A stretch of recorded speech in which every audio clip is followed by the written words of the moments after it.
attack. You want to make sure your opponents are lined up. Oh, but no! Self-inflicted KO, Vicky, and you got to be careful. You can't get too excited. Unfortunately, he was facing the wrong direction and caused himself to lose that stock, Jordan. Oh, but we see Lucky getting the KO on MK Leo, and it's 2-2 blue team. However, 1-1 for Mr. R and Lucky. You're looking for MK Leo and Mango to close things out.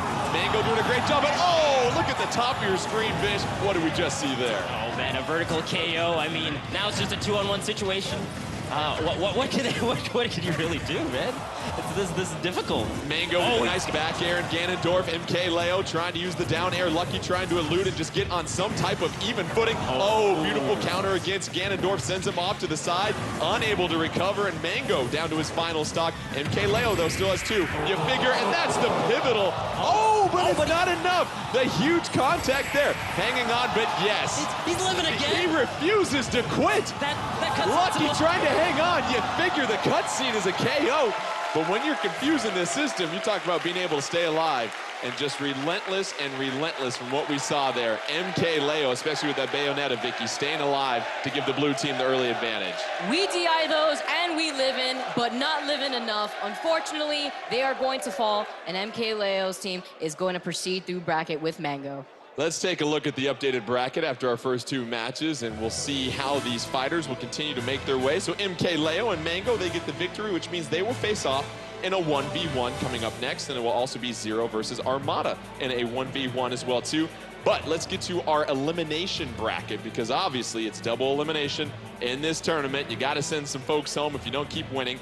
It'll be doubles at this point, which will then send us to a 4-player free-for-all in the next round. So you're going to have Abadongo and Plup versus Mr. R and Lucky in some doubles. And once again, when we look at those doubles, it seems like Vish, the fighter that's able to really make the most of having those 3 full stocks. We saw that with MK Leo, with Bayonetta. You're able just to apply consistent pressure, and we've seen that in both fights as well too, having the lead with the 3-0 stock. Yeah, I mean, that just gives you that huge 2-on-1 potential, and now going into this match, they can't use that first character they had in that arsenal, so now they got to switch between the remaining 2 that they have. And I'm really curious to see how Lucky, with his fast-paced kind of play style, is going to change versus Plup and Abadongo, and how Mr. R is going to go through this, man. It's going to be crazy. Let's take a look at the updated player cards and see what characters are still available for choice. As we said, players drafted 3 characters, and once you've used a character, you can no longer use them. You see that character that's ineligible, they are grayed out. So for Abadongo, you've got your Mewtwo and Pac-Man still, Plup, Pit and Villager, Mr. R, Ryu and Little Mac, and then for Lucky, you have Bowser and Fox. So you look at some of the available characters here, not too many big heavy characters out there here, Vicky. Not at all, but you still have to watch out for them, because as you notice, things are a little bit different in 1v1s versus free-for-alls or teams. The damage does not scale the same. As in 4-player free-for-all, the damage scales less than when you're in 1v1s. And Vish, you look at the fact that you have items on now for this doubles elimination matchup, and you also have the Smash Ball on, and so when it comes to items, how do you go about and change your strategy with that? Because that's not what we typically see in competitive play. Right. I think it was clever, if this was what Lucky was thinking, to keep Fox because he has the reflector, which does so much more when you have items. I mean, it reflects back items at twice the force. And if you have Pokemon, it reflects back. Oh, but he says no, Vish. I'm gonna go Bowser. We've got Mr. R as Ryu, Lucky as Bowser, Abadongo as Pac-Man, and Plup as Villager. Both players, they have 4 stocks each. Items are on, so keep an eye out for that as you see the chocolate bar fly through the sky. And already, Lucky choosing Bowser. You see how big of a target he is, Vicky, taking on lots of damage at 65. He may be taking on a lot of damage, but he also deals a lot of damage on his own, so you're going to want to watch out as the trajectory of the game sends you pretty far. We see the Starman assist trophy come out, and what's different is if you can KO the assist trophy, that's going to eliminate a stock, so keep an eye out for that in this version of Super Smash Bros. Ultimate.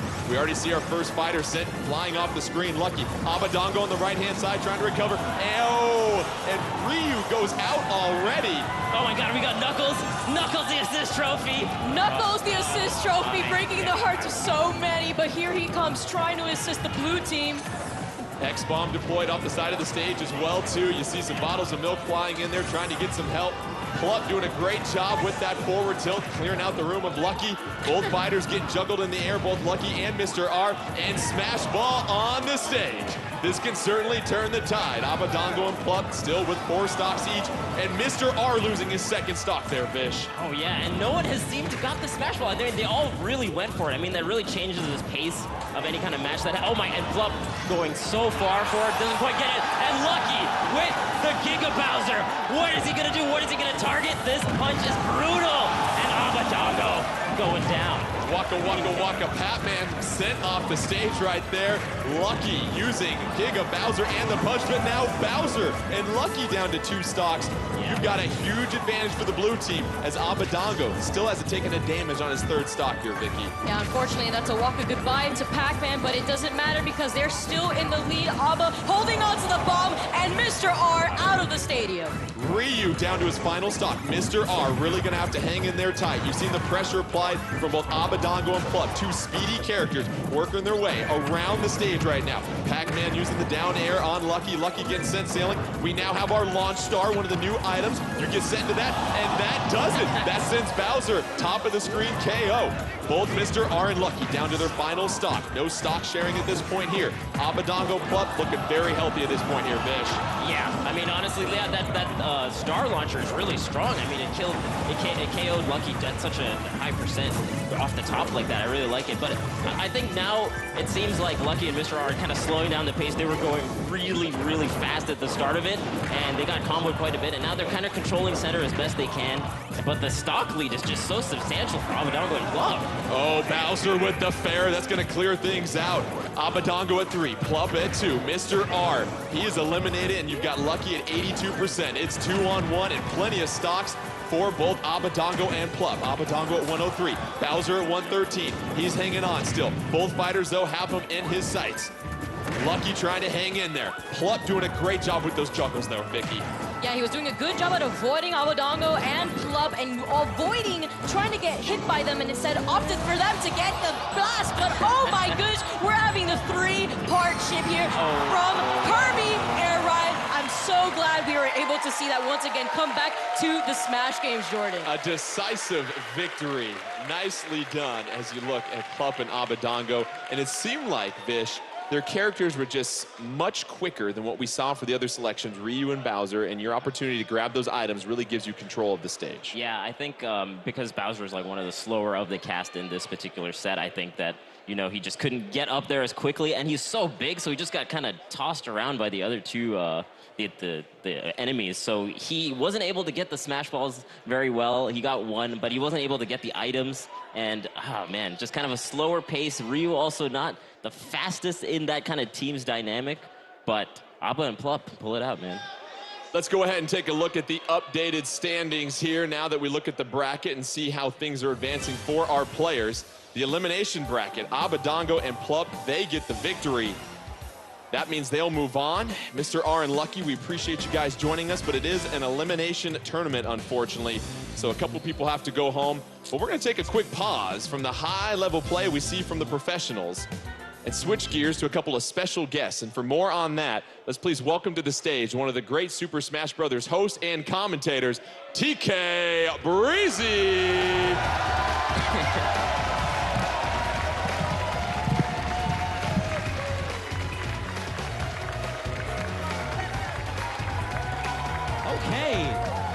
Okay, this is the type of crowd I like to see right here. Smash Brothers. I like it. I see a lot of people that I know, and that's great to see. But how are you guys enjoying this invitational right now? That's good to know. That's good to know. Thank you. Thank you. That's good to know, but let me go ahead and tell you guys what's going to go down real quick, okay? We had our For Glory action going on, you know. We're going to hit some for fun real quick. We have a 6-minute free-for-all with items and smash balls on with some of the greatest cosplayers I might have seen today. Jordan, let me ask you, though, how are you enjoying the invitational right now? I'm loving it. I think the biggest thing is the crowd and the support that we see here. You talk about the Super Smash Brothers community, and we're seeing it in full force here, TK. Most definitely. Thank you, guys.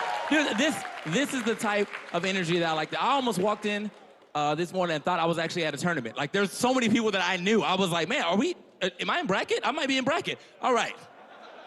So let's get into it. We got our cosplayers. Can we get our cosplayers to the stage? And these cosplayers are Jesus as Mario, Trisha as Link, Tyson as Ness, and Matt as Pac-Man. And I love these outfits here, TK. And how about Pac-Man right there? I love it. I love it. Now they will get a chance to play Super Smash Bros. Ultimate for the first time ever. What advice would you give some folks that are picking this game up for the first time? All right, so you know how when Smash 4 started and everyone was just rolling all over the place and it was impossible to beat?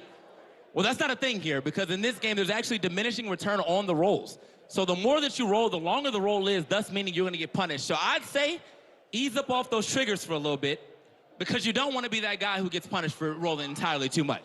And what's different is we see some different mechanics with the air dodging as well, too, and just the general speed of the game. Oh, yeah, most definitely. The air dodging now, there's directional air dodging if you haven't seen, but also for the Brawl players and the Smash 4 players, there still is that Brawl-esque in Smash 4 air dodge if you do not hold a direction when you air dodge. So it's a little less lag, still laggy enough for you to get punished, but there is a little less lag, so it's a little safer. And a couple of changes to some classic characters. What did you see from the newest edition of Link that we have in this one? Okay, this is actually going to be, I'm glad that we're seeing some Link action. Also, shout out to you guys all playing the character that you're cosplaying right now. I mean, that's just character loyalty. That's just character loyalty right there. I love the devotion right there. So they're getting set for the matchup here. Obviously, they get a chance to get their hands on the game for the first time. And I really want to know from you that short hop mechanic for the forward attacks that we see in the air as well, too. Seems like it's going to really help out some players that aren't quite at that competitive level. Yeah, I mean, short hops have been in the game, for a long time. It's just not something that we ever really, discussed. It's not like a official term. It's just, hey, man, this is a jump. This is a short hop. But now they kind of made it an official term. We have short hops in the game, making it much easier to, attack, keep that pressure going on someone when they're on the ground or maybe on a small platform or a low platform. Keep it going. Keep it going. What's interesting, too, is we were talking about this a little bit before. The damage output is different when it's a 1v1 versus a 4-player free-for-all match. Tell us a little bit more about that. All right, so the damage output, I'm just coming here rattling off information. I've been going at this game for a little bit upstairs. We was out there chilling, so I got I got some inside scoop. But the damage output, you obviously do, I don't know which one people want to call the normalized damage, but you have a certain amount of damage that you do in one-on-ones, and then you have a certain amount of damage that you do in free-for-alls or, 2v2s. So the damage is definitely different. You're going to do more damage in one-on-ones, obviously, to compensate for the fact that it's just you. And then in doubles, because you have a team partner, you're going to do a little less damage. It's not anything crazy. It's not like a 50% cut or anything. But, maybe an up smash does 18 in singles, and then an up smash does like 15 or so in doubles. And I'm curious as well, too, it's going to be Super Smash Bros. Ultimate, every character we've ever seen before, but a couple of new ones, Inkling and Ridley. Many people waiting a long time to see Ridley in this game. Your thoughts on both those characters? I mean, I was just as surprised as everyone else. I mean, you guys, when Ridley came out, how surprised were you guys? Come on. Big surprise. All right, guys, but outside of that, we're going to get into the match. We have the fighters ready. They're all still playing the characters they are cosplayed, which, again, I had to appreciate. Let's see how it goes down. We got the ready to fight on deck, and I'm just ready to see what's going to happen. And in this 4-player free-for-all, if you want to follow the action, you can see the color of the smoke when they get knocked off the stage. That'll tell you who launched who. You've got a nice, convenient little radar. But let's get things rolling here. It's no secret. You got Mario, you got Link, you got Pac-Man and Ness. 4-player free-for-all here, TK. And the Pac-Man, he's got the gloves on, so I don't even know how he's fully gripping this controller right now. So I want to see some platinum Pac-Man play coming in for this, man. He looks so focused. Let me get a good look at his face. He's focused, man. He's in it. He's dialed in, dude. He's dialed in. You got the Champions Tunic Link. A couple differences there. And no hook shot for that Link this time. No quick shot this time. For those who do not know, Link actually is the Breath of the Wild Link, so he does not have a hook shot one. He also has detonatable bombs, much like the game. You can put a bomb out, leave it out for a long time, and then as an opponent gets closer, you throw it towards your opponent and it hits him, you detonate it, and get big damage. Smash ball on, items on. You see Ness with that smart bomb, deploys that. That's going to be Mario sent sailing, but Mario hanging on right there, bottom right-hand corner of your screen. Up tilt from Pac-Man. That clears out Link at this point. You got a super scope on the stage as well, too, if you want to use that. And TK, early on, our fighter's doing a great job of hanging in there. But Link getting an early KO against Early KO Ness. for Link. I was wondering who's going to get that first one because it was actually looking jam-packed in here. And as we're looking at the big screen and also some player faces, we're still looking extra focused. Oh my, who is that coming off the left side? We got the final smash coming in from Ness. He's taking almost everybody out on that one. Ness grabs the smash ball. You also saw a lowland Vulpix on the bottom of your screen as well, too, early on. And what we're going to see here, TK, is that the leader is going to light up here in just a little bit so you can follow and see who has the lead. Pac-Man doing a great job clearing out and getting a KO against Ness right there, so negating probably what Ness did with that smash ball. And as Jordan said, there is an indicator for who is in the lead. You will flash momentarily. So it's kind of like the get that guy, you know, the get that guy notice right there. If you want to get in the lead, you know exactly who to take out. That black hole right behind the launch star. You got an essential galaxy in the middle of this map as everything sent spiraling in there. All 4 players on the map at this point. Oh, but here comes the crane from Arcade Bunny. Arcade Bunny. What you know about Arcade Bunny, TK? Listen, I might have not been the best crane player, but whoever is operating that crane is a god.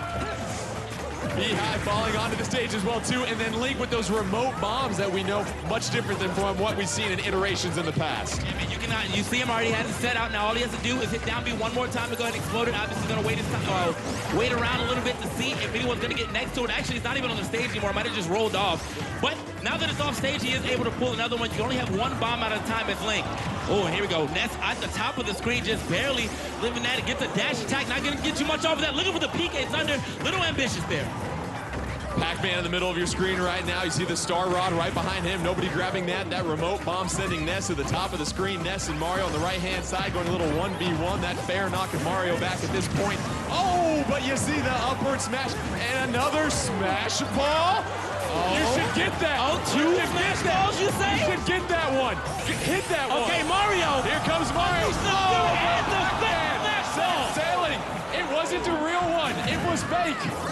You guys, so a good way to notice, now that it's been out there, a good way to notice the smash ball is real or fake is if the horizontal line is thick, that is a fake smash ball. Now, none of our competitors might have seen it, end up getting blasted by it, it just goes off. Anyone in the vicinity is taking big damage. That's just mean to put 2 of those out there. Smart bomb being deployed by Pac-Man once again. That sends Mario to the top of your screen. Ness trying to use a PK Thunder on the left-hand side. Link with the beautiful up air. Here comes that Hokotate bomb that's going to come crashing down here in just a second. Some bananas on your bottom right. Got to get that potassium, Mario. Watch out for that bomb coming back down to earth. Doesn't do any damage at that point. 2:15 left in this one, TK. Tightly contested. Look, very smart for that Mario to go for those bananas too, man. Has the highest percentage on deck right now. Now, as you can see, the rage mechanic is obviously still in. Look at his portrait right now. He's smoking. I mean, he's extra mad. He is fuming. And the next person who takes the up smash from him might be the last up smash they'll ever see. Mario at 138 at this point, trying to use the down air as he comes back down to earth. Mario with the up B that's going to clear out some traffic. Link trying to use that Ore Club potentially, but Ness gets sent sailing to the left-hand side of your screen. Mario gets KO. We got 1:43 left, and it looks like Link is going to be the one in the advantage right now. Here comes Eevee. Eevee with the headbutt on Ness, sends him sailing through the sky. Yeah, it's just a quick tackle coming in from Eevee. Again, this Ness is definitely going to be losing that HP if he keeps trying to battle this one. And here we go, got another smash ball, immediately drops it. If Mario can't connect, he he gets that one. Oh, he gets one of them. He sends Link sailing on the ocean. That was close, man. He almost got the double KO, the double annihilation. That would have been crazy for him. So down to the wire, though. Pac-Man, the only one really in KO percentages. But he's trying to still put up a good fight. Ness with the back air against Pac-Man. Nicely done right there. Link trying to shield block against that PK fire, able to punish that. Pac-Man trying to throw some more projectiles on the left-hand side of your screen. Ness getting sent to the left-hand side as well, too. Super Scope available at this point. And TK, we got a minute left in this one. We got a minute left, and I have not been keeping up the score as well as one would have wished I was. Oh, beware! For beware in the middle of the screen. The assist trophy Pokemon, the Pokemon gets the KO. Yeah, you got to watch out, and honestly, it might still be walking around the stage. Yeah, it's coming right back. Look at him. You got to watch yourself. Okay, it was actually Mario that's close, so that was his trainer. Not gonna dump the trainer. Oh, Pac-Man, how about that? The 1-2 KO sends Link sailing to the top of the screen.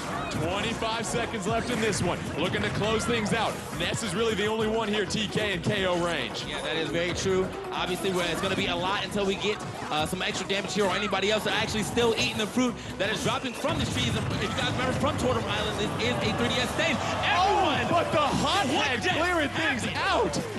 All right. the sun, I mean, obviously coming through. You got to salute that. Looking like we've been trainers over here. Oh, that does it. Who's our winner going to be here, TK? Who's the winner of this one? Pac-Man Fever! Pac-Man Fever, TK! Pac-Man does it. Look, even with the gloves on, I wasn't sure if he was going to be able to do it, but the gloves did not stop this man from taking that major win here at the Super Smash Bros. Invitational 2018. Give it up to my man, Pac-Man.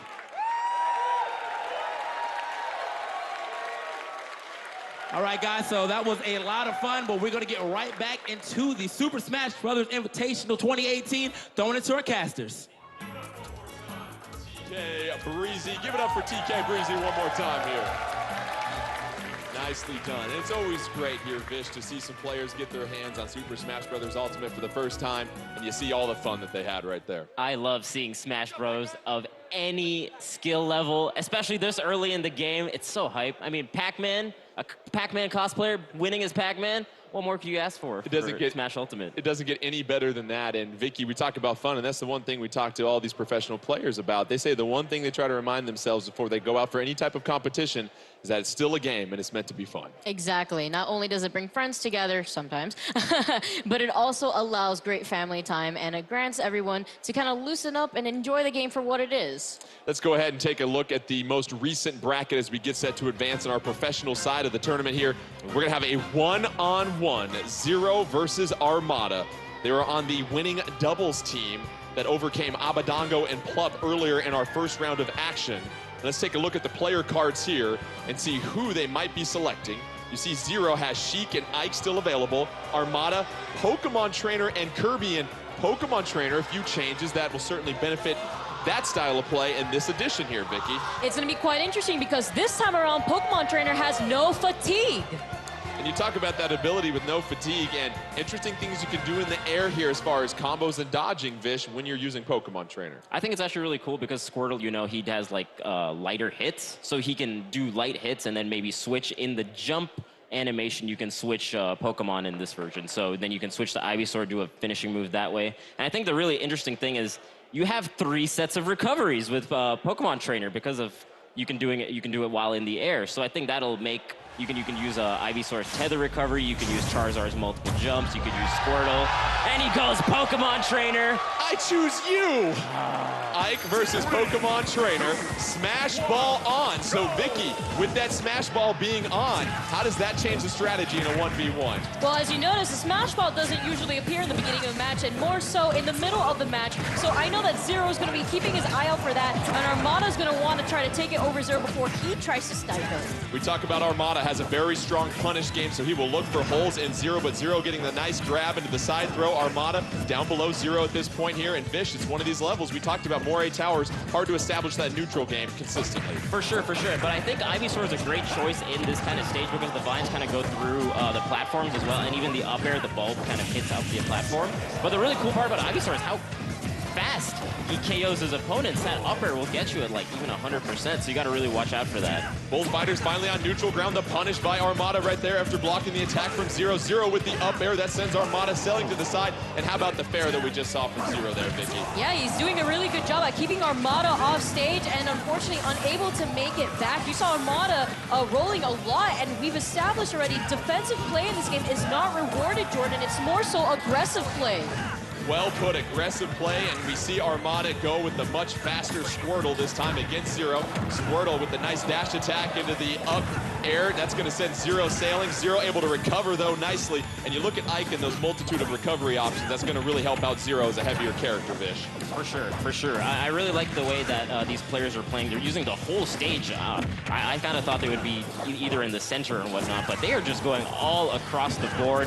There's so many ledges that they have to edge guard, so that makes it quite harder, and I feel like that gives kind of a bit of an advantage to Ike in the way he recovers because the way the side B goes through the stage and then the up B goes so high up, but a little bit of positional advantage for him. Squirtle with the nice back air against Zero, unable to get onto neutral ground and make a punish there. Armada versus Zero. Armada down to 2 stocks. Zero still making the most of his 3rd stock, but Armada, oh, and we see the weight of Zero and Ike really benefiting him right there, Vicky. Yeah, these ceilings are absolutely humongous, but there's a smash ball, and Armada knocking Zero out of the map and trying his best to try to get the smash ball, but Zero is not having it. Although he lost his stock, he still manages to get the smash ball and managed to land the Aether.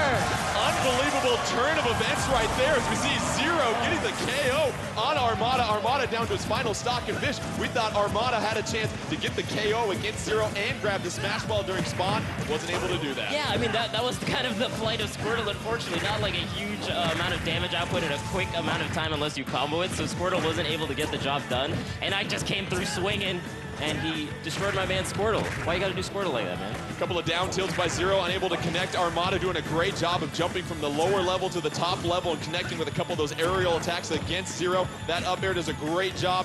Ivysaur and Armada trying to hang on with their final stock, and Vicky, once again, Zero doing a great job making the most of he can with his extra stock advantage. Notice the pressure that Zero is applying on Armada as Armada's trying to find his footing back below the platform of Zero. He's trying to figure out a way to not get pressured as often. Yeah, I mean, the sword just does such amounts of damage and covers so much of the stage. I mean, the vines do a little bit, but against Squirtle, it's not working out very well, and the vines only hit at, like, diagonal kind of trajectories. So just Ike's sword is putting in so much work right now. We see Zero and Ike trying to gain the upper ground on the ramps and try to get some of those down tilts. Forward air, not enough to send Ivysaur off the stage. Can he recover? No, the vine is too short. Needed a little bit more sunshine, water, and fertilizer to get that one to the edge of the stage. And we see Zero doing a great job of not only edge guarding, but getting the smash ball. And it seemed like, Vicky, that really turned the entire tide of this match. Although he had lost his stock in the moment where the smash ball appeared, he still managed to capture the smash ball. But around the end there, as you notice, that Ivysaur was unable to grab the ledge. Magnet Hands isn't as significant in this game, Jordan. And we see with Ike a heavy character, but you also have a lot of range with that sword. What else do you see from Ike in this edition from the little bit of gameplay we've seen for one of those signature Fire Emblem characters here, Vish? I feel just like a little bit faster, and I think even on that stage that we played on Mori, it just felt like he could traverse the platform so much better. His side B was an amazing recovery. The vertical recovery that he normally has was strengthened by that stage so much, so it just felt like none of the Pokemon could get a significant KO on him, but every single time he was just in there with the sword. So. Yeah, we never saw Charizard in that match for Pokemon Trainer as well, too. Let's take a look at the bracket after that match. We obviously have Zero getting the victory over Armada. Zero will advance in the winners round to the finals of the winners round prior to the grand finals. Up next in our winners round, reminder, Smash Ball on, items off. MKLeo versus Mango, and you were talking about MKLeo a little bit earlier here, Vicky. Zero had that unbelievable year in 2015, won 56 straight tournaments, but many people say the youngster MKLeo could be the second coming. Yeah, he revolutionized the way that Marth played in a sense where consistently was able to master his spacing, was able to change the way Dancing Blade even worked with tipper mix-ups. So seeing how he's going to be going into this game, you already saw him display Bayonetta. So he does have two other characters that he can use, Jordan. And let's take a look at those character cards for both MKLeo and Mango as they get set. And we remind you, they drafted 3 players. You have to use all 3 players at least once before you use another character again. You can write them out. Oh, and you look at MKLeo, you've got either Snake or Sonic. For Mango, you've got the Inkling or Link as an option. And you look at a 1v1, and let's start with Mango here, Vish. You've got Inkling, you've got Link. It's a 1v1, so you can really focus and concentrate your strategy. Who do you think you might want to lean on here? I mean, Inkling, I feel like might do a little bit better in one-on-one because some of the dynamics of Ink is that if you throw Ink on your opponent, they get more damage subsequent hits. If you have Ink on the ground when you use your roller, it causes the opponent to slide or walk slower while it's on it. So I feel like you could even tech chase a little bit with the side B, and then from there you can have the slower movement work really well in a one-on-one type situation. Link is also really good because his bombs detonate after you hit down B again. So there's like a lot of setups you could do a little bit better in one-on-one situations with both those characters. I have a feeling that he's gonna go Inkling. Yes, and Mango going Inkling, fulfilling the fans' desires and wants. Wah, wah, wah, wah, wah, wah, wah. Sonic versus the Inkling, Mango as the Inkling, and already we see Sonic, a very fast, speedy character. You're gonna have to be really accurate against him, Vicky. Yeah, Mango was telling me how he really likes the way that Inkling plays, and he would probably want to play Inkling when it comes to this game. Character has a lot to offer, especially coming from the Splatoon series. You want to keep your eye out for that final smash, so you're gonna see Mango try to go for the killer whale. Yeah. And you see the ink cartridge next to the Inkling. You've got to remember you have to refill that. You can hold shield and B if you want to refill it. All of your ink-based attacks need to use that ink. And so not only are you managing the stage here, Fish, but it's ink management as well, too, if you're Inkling. For sure. I mean, the ink on the ground might not do too much against a speedy guy like Sonic.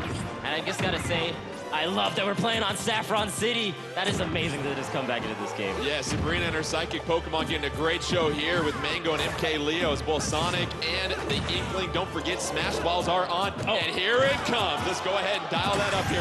Sonic trying to get it. Oh, but MK Leo sending the Inkling out of the stage, has a 3-2 stock advantage and a Smash Ball. So, Vicky, it's all about the timing when you use this. And here comes Super Sonic. Yeah, you don't control it this time around, but MK Leo creating a gigantic wave, preventing Mango from landing, but unfortunately not dealing as much damage as we thought, Jordan. Yeah. MK Leo, 3-2 advantage, 75-32. You look at the health, 75 for MK Leo, 37 for Mango, and a nice little up air by MK Leo as he continues to keep the Mango and the Inkling at bay here, Fish. Yeah, and I think because of how tall this stage is, it's kind of working out for Sonic. You saw MK Leo go on the right side bottom, and not really fearful because he has the huge double jumps and he has the up B as well. But yeah, nice stock for Mango, taking it. As you saw in that moment, actually, he used the up smash and it was able to KO as early as because when Inkling splats people and you have paint on yourself, the ink that sticks makes you take more damage in that instance. You saw that up smash, pulling out the blaster, the Inkling able to make it 2-2. Now let's see if Mango can make a comeback. Beautiful fair there by MK Leo, trying to keep Mango at bay. The roll dodge into the back throw, sending Mango off the stage. Oh, and the edge guard by the fair. How about that right there, Fish? Yeah, I mean, he read the jump beautifully and got that backer. He's putting in work right now. I can't say anything negative about MK Leo. MK Leo, 2-1 stock advantage over Mango. Mango already at 47% damage, and Vicky, it seems like MK Leo doing a terrific job of juggling Mango in this matchup. He's not letting Mango hang out at all whatsoever on this stage. MK Leo, you can tell he's here to stay in this tournament, even if it means eliminating his own teammate, Vish. Yeah, I mean, it really feels like even the neutral game is being led by MK Leo. Just the hitboxes he's throwing out, Mango's kind of going into them, or he's reading where he's going. And he's getting all these combos, the up airs, stringing the up airs. What can Mango do? Can he bring this back? Mango at 120, MK Leo at 42. MK Leo looking for one more splat on Mango at this point. You see the jab combo, that's gonna cover Sonic with all sorts of ink. And if you're Mango, you gotta connect on a couple hits at this point. You know that Sonic's gonna take much more damage if you can connect, but no!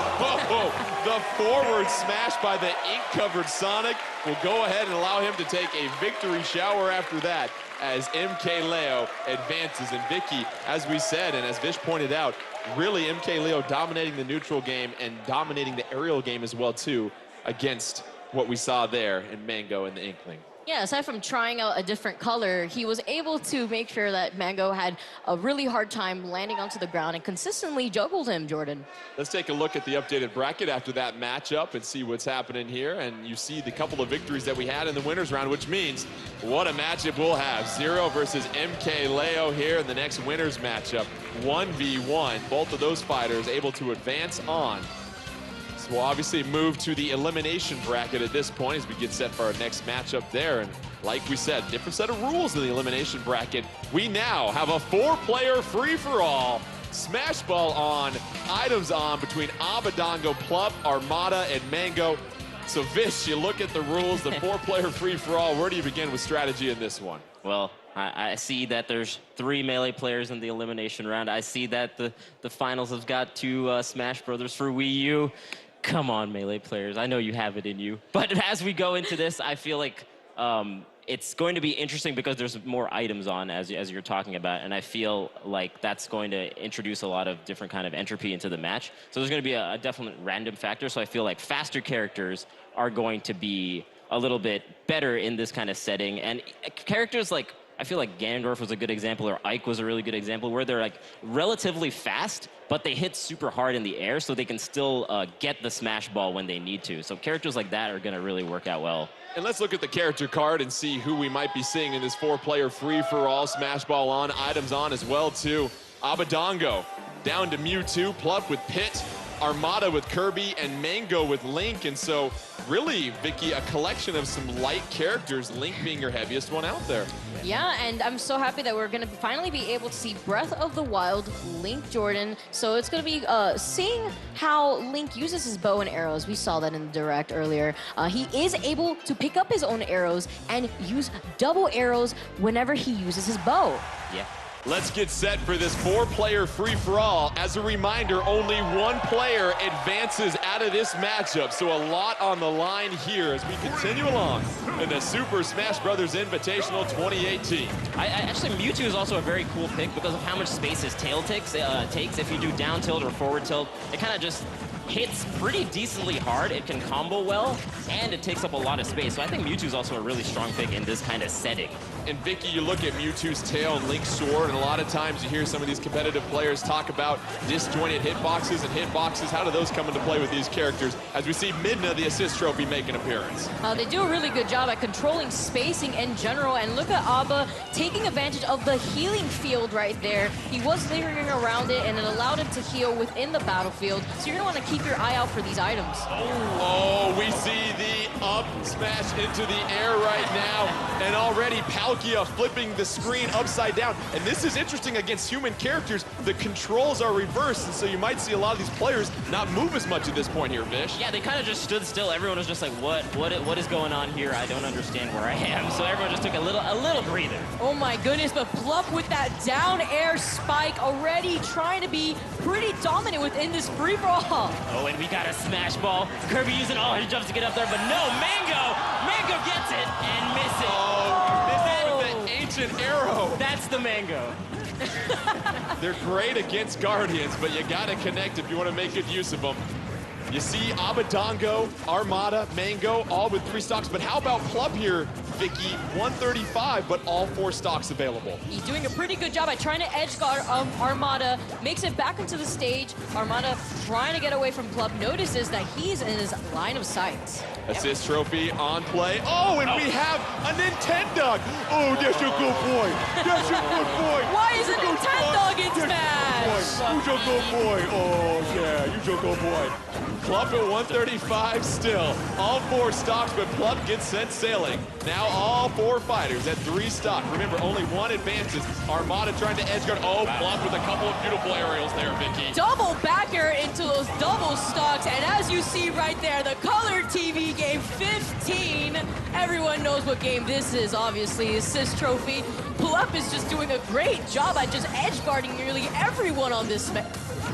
See Mango on the left-hand side of your screen as Link getting back up on the stage, trying to edge guard against Armada. Mewtwo connecting with the Shadow Ball as well, too. A couple of those 3-piece items still up for grabs. Nobody has one in their arsenal at this point. Plup trying to clear things out. Kirby doing a great job of clearing some real estate as well, too. Oh, and here comes Bomberman as an assist trophy. Oh, no, Bomberman is an assist trophy. Watch out. Oh! Link able to hang on, but the Shadow Ball connects with Link on the left-hand side of the screen, and Mango down to his final stock here, Vish. Yeah, that's another great part about Mewtwo. I mean, he's got huge hitboxes, and he can charge up a projectile that also KOs really well. He's pretty good, and he's pretty good in teams in free-for-all, man. Darkrai putting a few folks to sleep. Link going to go ahead and put on that jetpack. Nice up air by Plup.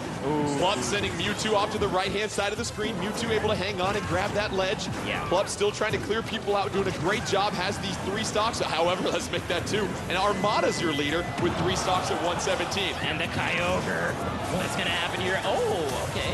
All right. But yeah, like you're saying, it felt like Abaddon or Plup had the advantage for quite some time, and then Armada kind of just snuck into the lead. There was just some careful play. Now he's staying on the top platform like that so he doesn't get hit, and he gets the smash ball. Armada with some optimal play right now. Kirby and Armada with the smash ball. 1, 2, 3, couple of combos. Has Link spinning right now, and that's going to send Mango out of the game at this point. Here's Electrode in the middle of the map, getting ready to explode. Players cautiously keep their space. Up, that's a dud. Hold on, keep an eye out for that, though. Oh, you can... Oh, but Mewtwo broke up! Too close! Friendly fire, and Mewtwo's eliminated by Electrode, and now it's down to Plup and Armada. Both fighters relatively at the same percentage health. Armada as Kirby, Plup as Pit. Only one fighter can advance, and now it shifts to one-on-one, Vicky, and where does your strategy change? As you can see, Armada was playing extremely patient, sneaking his way up into the lead versus Plup. He was doing a great job at ledge guarding all his opponents, but it seems right here, Armada with the change of momentum, and once again, Kirby Air Ride is gonna make an appearance. No! And he misses! And he misses! You can't hit what you can't see. Plup able to air dodge, and that's a critical point right there. That is an amazing air dodge. It felt like Armada was just watching him go every time. He felt like he was just actually waiting for that defensive option, but Plup just delays it even more slightly. And Plup, happy to take center stage, kind of pushing Armada into the left side of the stage. He's doing a little bit of comboing. You see Armada, what he's trying to do is stay underneath Plup and get his up tilt combo started, leading into back air. And a decent amount of percent right now on Plup. Plup doing a great job of blocking and punishing anytime Armada tries to come in with an attack. Both fighters unable to really connect, but here comes the side throw by Plup. Another item, that's going to be an air ball, sends Armada off the side of the screen, but you know Kirby has that terrific recover. Here comes the Warp Star. Kirby trying to hop in his ride and close this thing out. He's got the Warp Star available. And Armada's with the tech! The tech from Plup! Already the tech coming out. Oh my goodness, and Armada completely changing the pace of the game, Vish. Yeah, I mean, he wanted to go for the edge guard with the down air, and then he got the up B and Plup teched it. This is some high level smash ultimate, and he gets the cutscene. Still living. That DI. Oh my. Is 2 going to be enough? And yes, that will do it. Plup moves on from our 4-player free-for-all elimination round.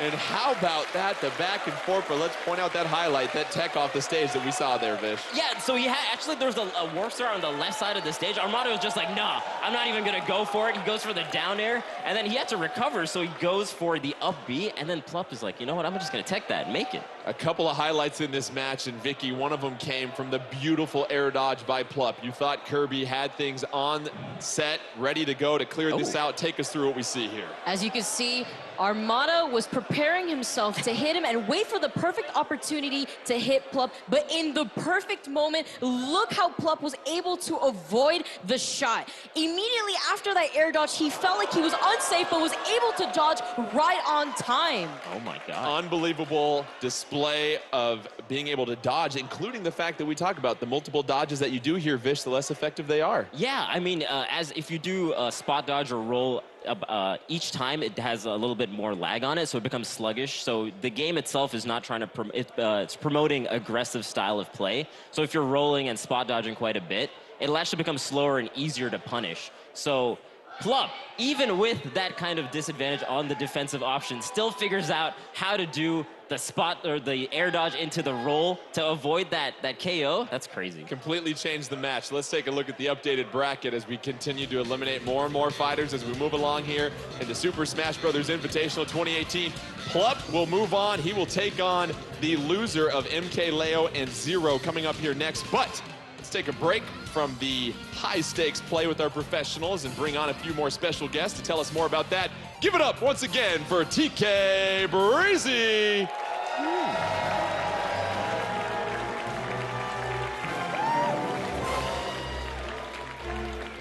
really like that entrance. Yeah, they give me the music and stuff. That's not even like my theme. You know, they could have gave me the Wii Fit Trainer theme. Would have been great. Anyway, Vicky, how's it been? It's been insane. How are you guys doing with the new Super Smash Bros. Ultimate?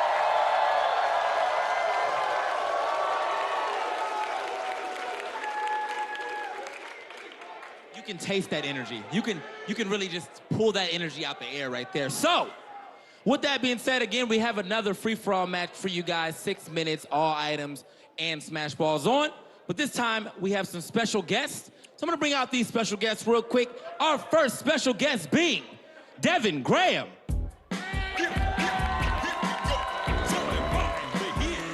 And coming up against Devin Graham will be Alana Pierce.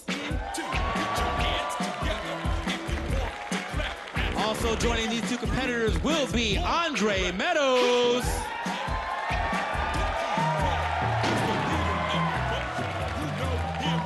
And to round out this crew of homies is the ultimate homie, Zelda Williams.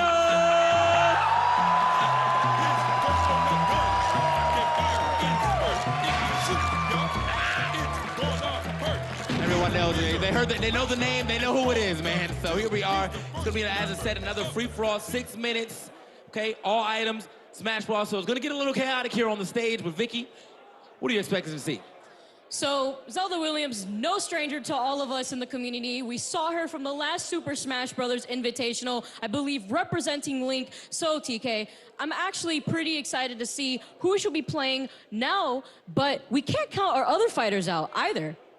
Man, I got a little inside information in the back, but I'm gonna go ahead and let the game speak for itself as we seem to be ready. Everyone's gearing up, ready to go. I gotta get right behind them. I gotta get the, the bird's eye view, basically. I'm taller than all of them, so I can just, Not me, TK. All right, let's get a better view. Let's get a better view.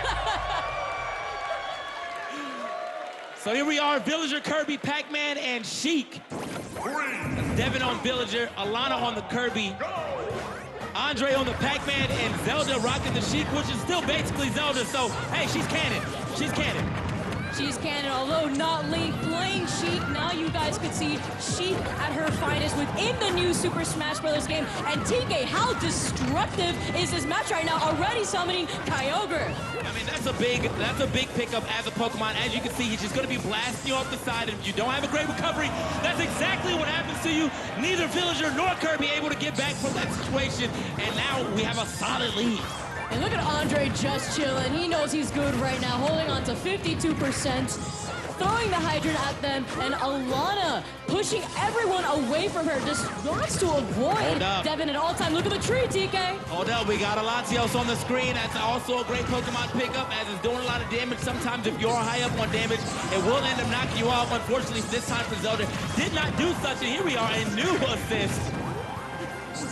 He's gonna come back though. You think it's over, but it's never over. He's coming right back. And we might be gone this time. No, he might be gone. Oh, he's back. No, he's definitely back, TK. It's for those of you who love the Pikmin series. So right now, as you can see, the only person really in percentage right now was Devin with this Villager, but however, that has been eradicated immediately. That KO gonna go ahead and rock him, but so is another KO right here onto Alana and Zelda. So, I mean, Andre is sitting pretty. I mean, without even looking at the score, I feel like I haven't seen Andre really hit off the screen, so he's sitting pretty. And Alana getting that big sword kill, doing a great job. And who's gonna get these Pokeballs? Andre finally dropping a stock here. Alana, though, sitting at 58%. Honestly, I feel like in this build in itself, I've seen more Pokemon than I've seen in the actual games. I mean, everyone's out here Pokemon Master. It's crazy. I was gonna hype up Sukapong right there. Andre summoning Sukapong. For those of you who do know what one of the newer games are. All right. So here we are on the flat part of the stage. It is going to pick back up and start traveling yet again. That is what the stage is known for.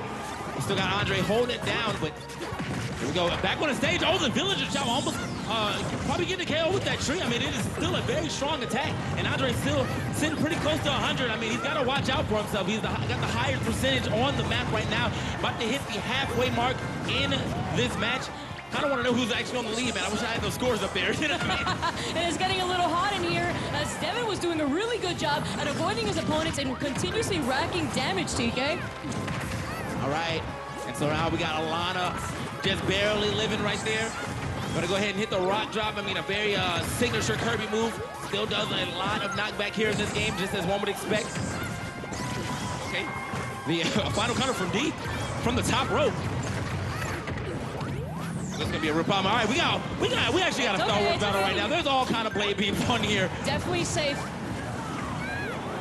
All right, now, honestly, I've been watching Alana the entire time. She's managed to keep this stock for quite a bit, and I feel like I've been watching whoever has the highest percentage the most just to see how they're gonna be able to live for as long as they can. I mean, we've been talking about the knockback changes here and how it looks like you're always about to drop off, but it's just a sped up knockback, but still about the same amount of knockback that you normally would see. Not only that, though, but it also shows you an indicator as to who is in the lead. So you already know what it means when you see someone glowing, and it means get him, boys. Get him, boys. There we are, Andre. Oh, okay, that goes off, but hold on. Okay, I had to make sure I was looking at it from a different angle. I thought that might have been the fake one. Is he gonna pop off? Does he know how to use it? He's gotta drop the weapon first. He's gotta hit the B button. Okay, there we go. Woo! I wasn't sure. Building I this wasn't man a sure, but he house. got it. So did he stock off that? He did get a stock off that. I did see the KO. Good stuff to Devin actually dropping out that final smash. It's a little late on the draw, but it does not matter if you're late to the party as long as you still turn up. That's exactly what he did. Yeah, Tom Nook with that eviction notice. Devin doing a pretty good job. Tries to regain his stage control, but oh my goodness, the destruction coming from here. Zelda trying to linger a little bit behind, not trying to get hit too often. I actually got some inside information for all of the character picks so far. Honestly, earlier, Alana was asking me about the link changes, but I think she was opting, like, she didn't really like the link changes or didn't want to get used to them, so she went with the bread and butter of Kirby.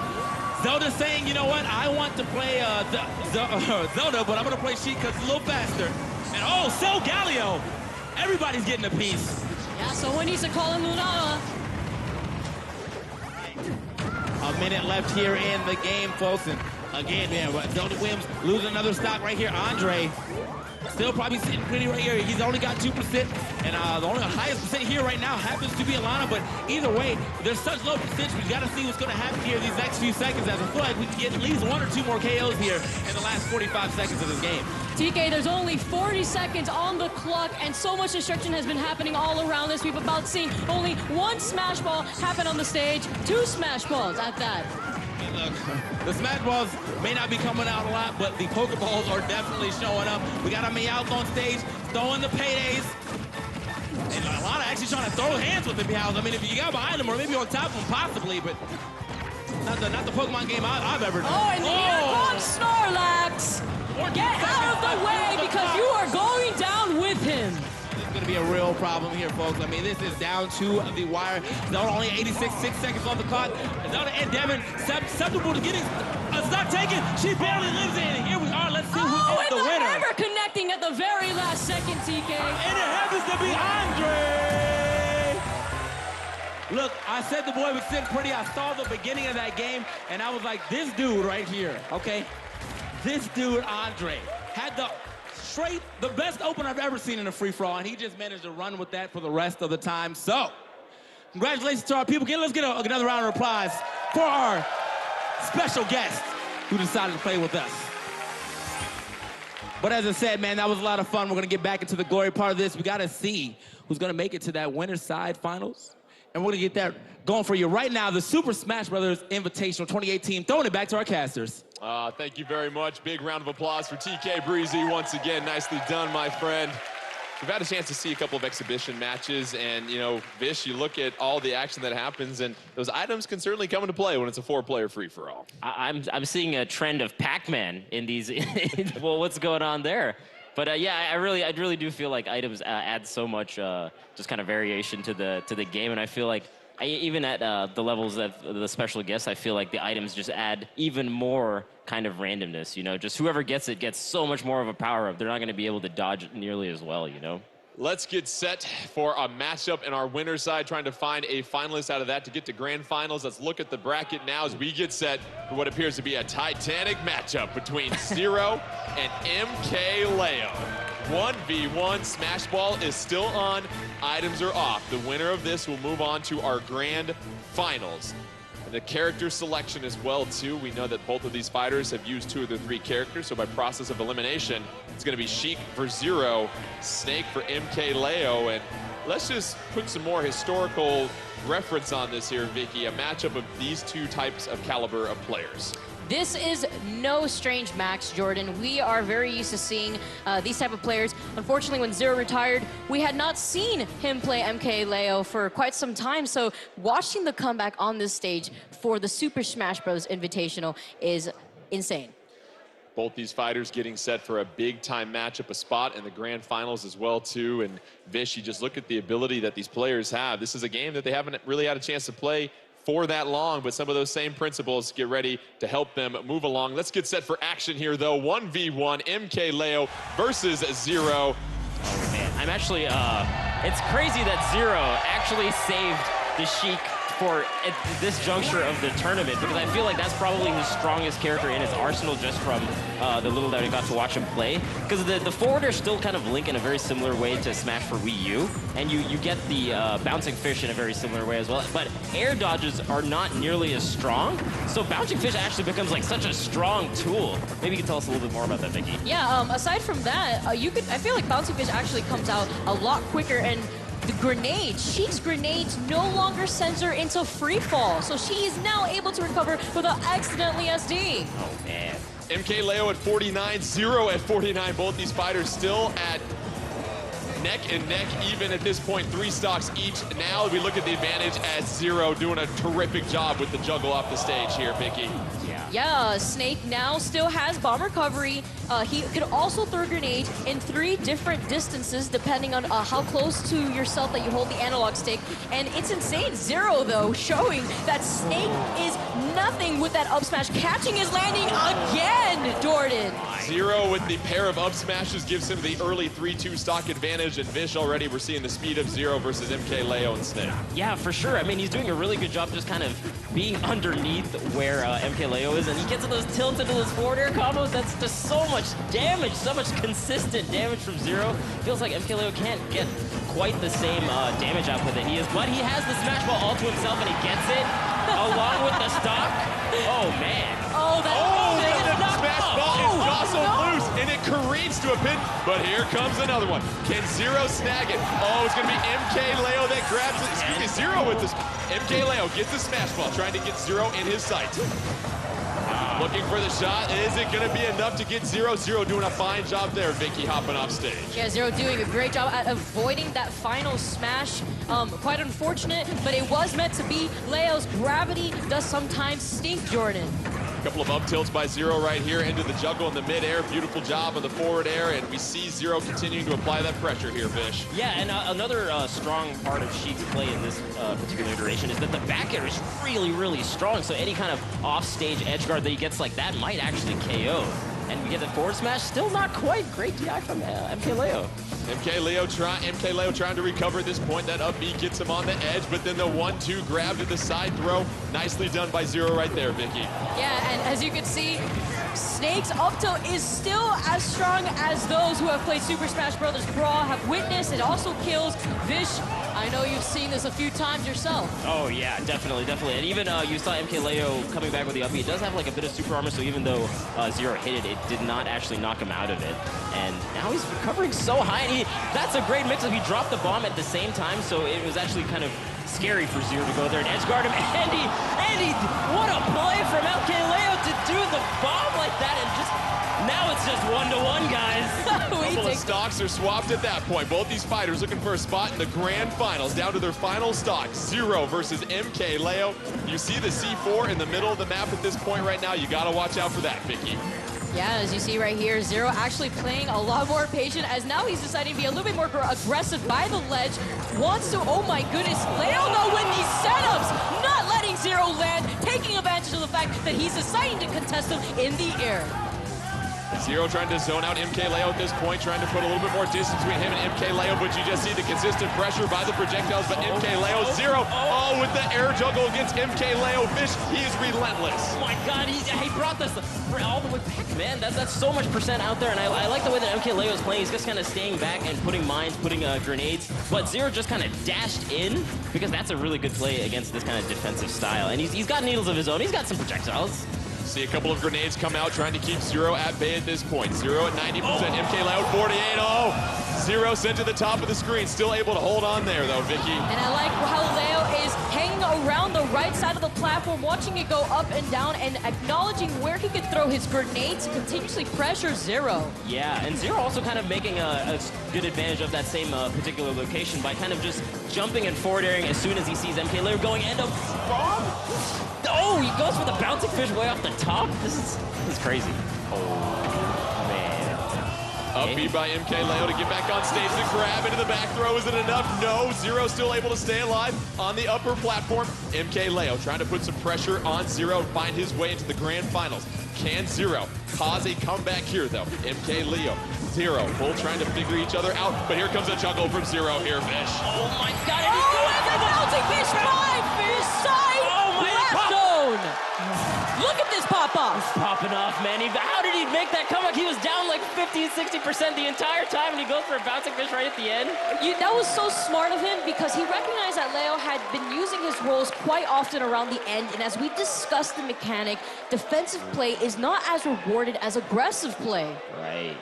And you obviously see just how tightly contested that matchup of MK Leo and Zero was, but you looked at the pressure that Zero was able to apply with Sheik throughout the entire match, and MK Leo using a lot of those bombs and projectiles from Snake to keep him at bay. Wasn't enough, though, to overcome. Take us through this instant replay here, Vish. Yeah, so he's recovering high. He uses the bomb there as he's dropping it, so it's kind of a big mix-up, so it doesn't seem like he's going to hit him, but he actually ends up igniting the bomb right at the end. It takes out both of them on that right side stage there and makes it even when he was down a little bit. That's crazy. High stakes right there. Let's take a look at the updated bracket here in just a moment. But however, this is when it was 1-1 here, Vicky, and just the bouncing fish was the final KO that decided this one. Yeah, he recognized that Leo only option was to make it back towards the stage, and he was able to capitalize off of it, Jordan. Zero gets the victory. He will move on to grand finals. MK Leo, he's not done yet, though. He'll take on Plup in the finals of the elimination bracket. So we view that bracket, and we see how MK Leo now moves on down to that. Smash ball on, items on, though, for this one here, Vish. So this will certainly change the strategy up as both these fighters look to find a spot in the grand finals. For sure, for sure. And just with how close that was, it feels like MK Leo is definitely hungry for that comeback to make it all the way back there. But Plup is no short on being a great competitor on his own. And I'm curious to see what the last character they have in that slot is, because that's going to really determine how this 1v1 is going to go. Let's take a look at the character cards for both of these fighters as they get set. And as we said earlier, each fighter had to choose 3 characters, and now the book is completely open. Now that you've gone through all 3, you can choose whomever you would like to. Right. You see Ridley, Pit, and Villager available for Plup, MK Leo, Bayonetta, Snake, and Sonic. So a plethora of choices here, Vicky. Yeah, I could definitely see Leo most likely opt for Sonic. He did do a really good job playing Sonic, so I could see him maybe contest for that, or possibly Bayonetta, although the Snake showcase was pretty exciting. Coming from Plup, we saw his amazing pit play, consistently ledge guarding his opponent, so maybe we're going to see the pit come back. And Vish, if you're Plup, do you maybe go with Ridley, a character that we haven't seen much of at all, because you know how well these players scout each other and know these characters in and out as far as attacking and defending against them? Do you throw a curveball there with Ridley, potentially? Yeah, I mean, because Ridley was just so recently announced, I mean, and they didn't get to play it very much, and the character design as a whole is just so new. Something like that could work out really well. I'm curious to see whether MK Leo would go Bayonetta, because you can't really ladder the same way you do, ladder combo the same way you do as in Smash for Wii U. So it's not quite as potent as it was, but it still kind of operates in a very similar way, just the combo style and the play style of Bayonetta. But we have Bayonetta versus Ridley. Plup is laying it all down on the line. And MK Leo going Bayonetta. This is going to be a good one, guys. Two of the most recent additions to the Super Smash Bros. Universe, and early on, Vicky, your thoughts on the character selection and what we've got going here in this 1v1? Well, I'm just so happy that we're going to finally see more showcase moves from Ridley. As those of you who were tuning into the Nintendo Direct, Ridley's down B has no knockback, but it doesn't matter because look at this jab! Look at this jab, Vish! 45%. He just had him in the corner there. Bayonetta couldn't do anything. How's it feel, Bayonetta? Smash ball on the stage. Bayonetta's going to go ahead and grab that. That'll make a huge difference. And look at what we got going on here, Vish. Oh my God! This is such a beautiful final smash.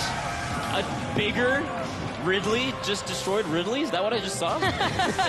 Oh my goodness. MK Leo with the early 4-3 stock advantage, and then we see Bomber on the stage here. Vicky, you can pick that up. Oh, and all of a sudden it's 4-2 MK Leo with a sizable advantage, Vicky. Yeah, and although MK Leo does have the advantage, Ridley does have the damage output necessary to make this comeback. Oh yeah, for sure. We saw that the down B does what, 51%? That's Yeah. nuts. And what? Wait, the green as we said that. Wait, right. As we said that.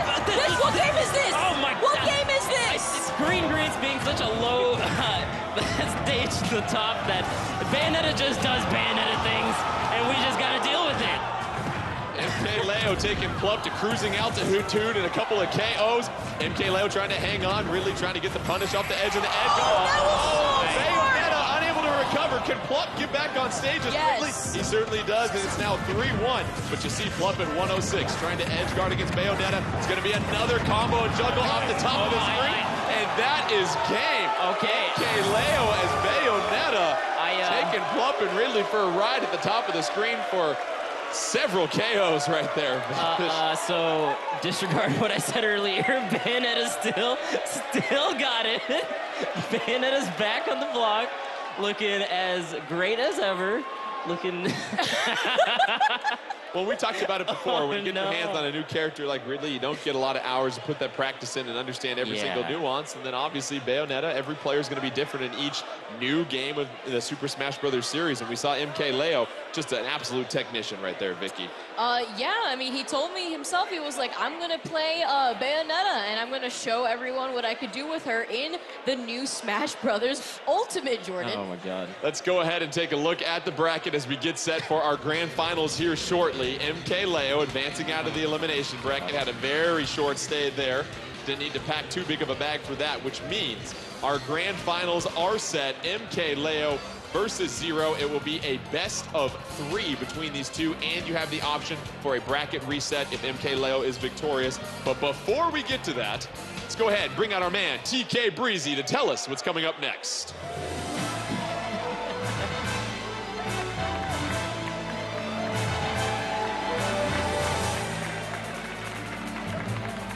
I'm over here like I'm really doing something, you know what I mean? I'm just talking.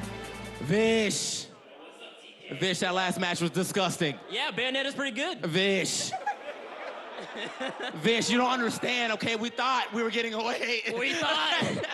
You thought wrong, TK. We thought wrong. But what we're not getting away from is some more high-flying matches, obviously, man, and I got some great guests for you, so we're gonna go ahead and introduce some real quick. And up first, that is the WWE superstar, Ember Moon.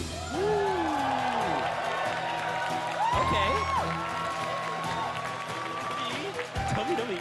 And playing with her will be American professional football player, Mike Daniels.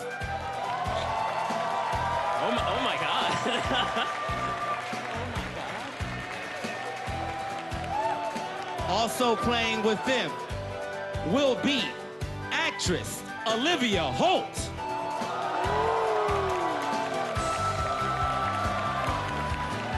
There's some real star power on this stage. Real star power. But for the Smash boys and girls out there, the leader of the Naifu Nation, Nairo! Nairo makes it. Somehow Nairo makes it. Look, he's a celebrity in his own right, okay? He's definitely a You seen the sub count? It's crazy. The Naifu Nation is so happy in chat right now. Oh my, this seems a little bit. All right, now I know you're probably like, man, this seems a little bit one-sided. Well, it's a new game. we kind of even it out, okay? We even it out. It's a new game. Check it out. It's a 3v1. Is it really a 3v1? I'm not, look at the screen, look at the screen. It's a 3v1. What is that? Let's go. It's a 3v1. 3v1. Oh, get him. 3 versus 1. Can Nairo do it? This is it's a 3v1. All the rest of the rules are still the same. So Nairo, you know, it's 6 minutes. Items. It's no team attack. No team attack? 3v1. No team attack. 6 minutes. Items and smash ball. Poor Nairo. Can he do it? Okay. Can he really overcome? This is your chance, Nairo. This is your chance at the Invitational. You better shine, my man. Honestly, man, look. When I was backstage, I was talking to him, okay? I was talking to all the stars, you know. I was telling him, I was letting him know. I said, look. Oh, dang.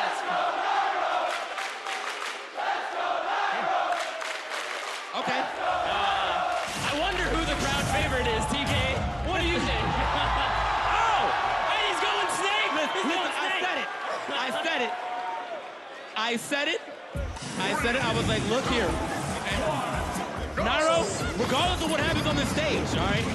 The crowd was going to be on his side, but I told them as well, if they beat Nairo in this format, you don't have to give the specifics. Just tell people you beat Nairo. That's it. Yeah. Don't give the specifics. Yeah. You beat Nairo in the first game of Smash Ultimate. That is quite the reputation to have. That is very true. I mean, honestly, if he was in the tournament himself, he could have been in the finals as well. But now we're gonna see if he's gonna be able to clutch it out. Again, no team attack, okay? So they can just throw moves at him the entire time. He doesn't have to deal with it. Oh my God. All right. Okay. Okay. We got something. Yo, this crowd is so nice. This crowd loving Nairo right now. But either way, I mean, Nairo's not even on the DK. They're actually Olivia. And the first time, she's popping off. Ember Moon is in it. Not just in WWE, she's got it in Smash too. She's got to go off, man. It's in the character. But now think about this. Check this out. Mike is actually holding it down with the grenades too. I want to see. He's not holding anything down except for that stock loss. So either way, Nairo's back on the board. Now, even though it is a 3-for-1, Nairo does kind of slightly have an advantage because everyone, like, look, you got to think about it like this. If everyone on the team, on either team, gets KO'd, Nairo gets 3 points, they get 1. But every time they KO him, he gets one. They only get 1 total. Right. Oh my God! No! Nairo, what is he doing? Nairo's popping off. Oh my! You didn't have to do it to him. The box combo. Nairo. He's smiling. You see him smiling? Look at him. He's so smug. He's so happy. Oh my God. The Knife Nation is strong right now, TK. I need to see it again. I need to see another. That's a Nairo combo now. Instant replay. And is he going to get the smash ball? That's a real one, too. Is he going to get the smash ball? Oh, he's keeping everybody at bay. The back airs are flying. They're trying to get... hold up. He knocked off. He's coming back, though. It's on the other side. Nairo still not getting the smash ball. Get it. Mike. Someone get the ball. Red team, get the ball. Donkey Kong, Kirby. Somebody help them. My man TK he's done. There's 3 of you. All right. You know what? Keep moving. No, that smash ball was never meant to be. That's all. That could have been the game-winning smash ball right there. But no. I mean, we got another 3 minutes. But however, that could have got it back in the lead at the very least. And Mike with the forward smash. Not going down without a fight.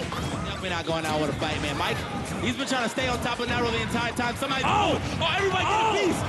Oh my God! Do you see the way he grounded it with the side B and they just went to town? That was actually an OD team combo right there. Yes. All over the place. They say, hey, look at me, man. I'm put him in the ground. You gonna do some extra damage. I got the crash to the back. Nairo gets the scissor though. The throwback Pokemon. Let's go. So Nairo, as I said, even though Nairo is susceptible to taking more damage than them, over time because of them all being on a team, he has all of them pretty much in KO percentage. Yeah, and he could just go up 3 right now. Yeah. In like a span of 2 minutes. Okay, he get back. Look at that. That's 2 points right. I think he just curved it. Okay. Missing the punch. Olivia, she was going big. She was going big for it. Yeah.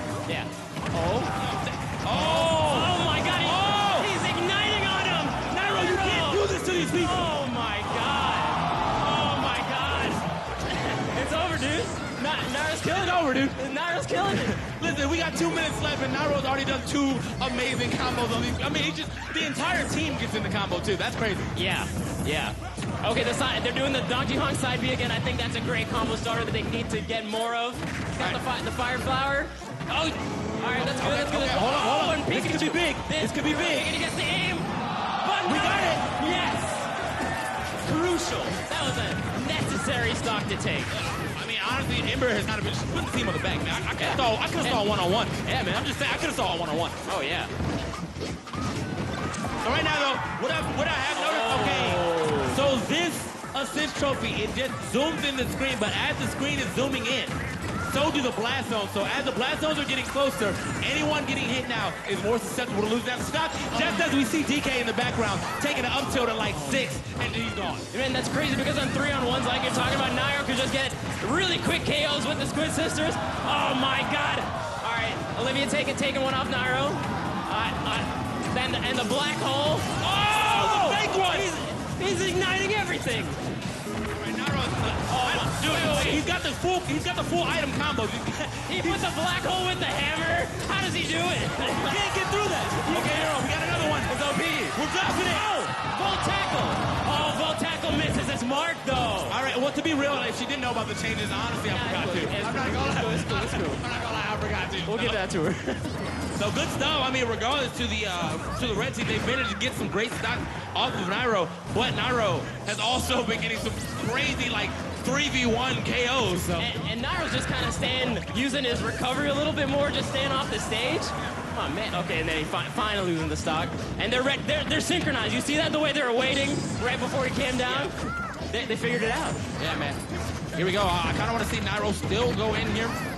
See if he can get one last come on these last 17 to 15 seconds here left and on the clock.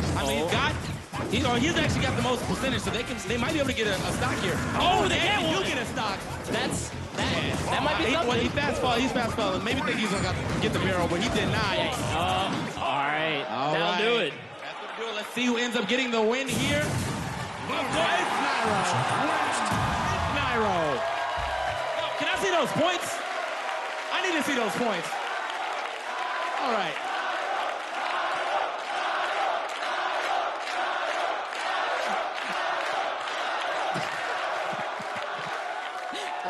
All right, guys, and that was a beautiful exhibition match. Again, give it up to our competitors here.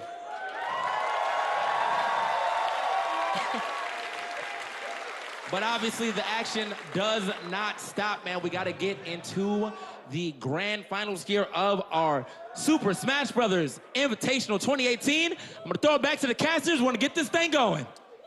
Give it up one more time for TK Breezy. Excellent job bringing them out there. As you said, we're getting set for the grand finals. MK Leo versus Zero. And just sort of put this into perspective as far as these players, their history, how great they are, Vicky. We talked a little bit about this. It's sort of the present and the future as far as domination in the Super Smash Brothers community.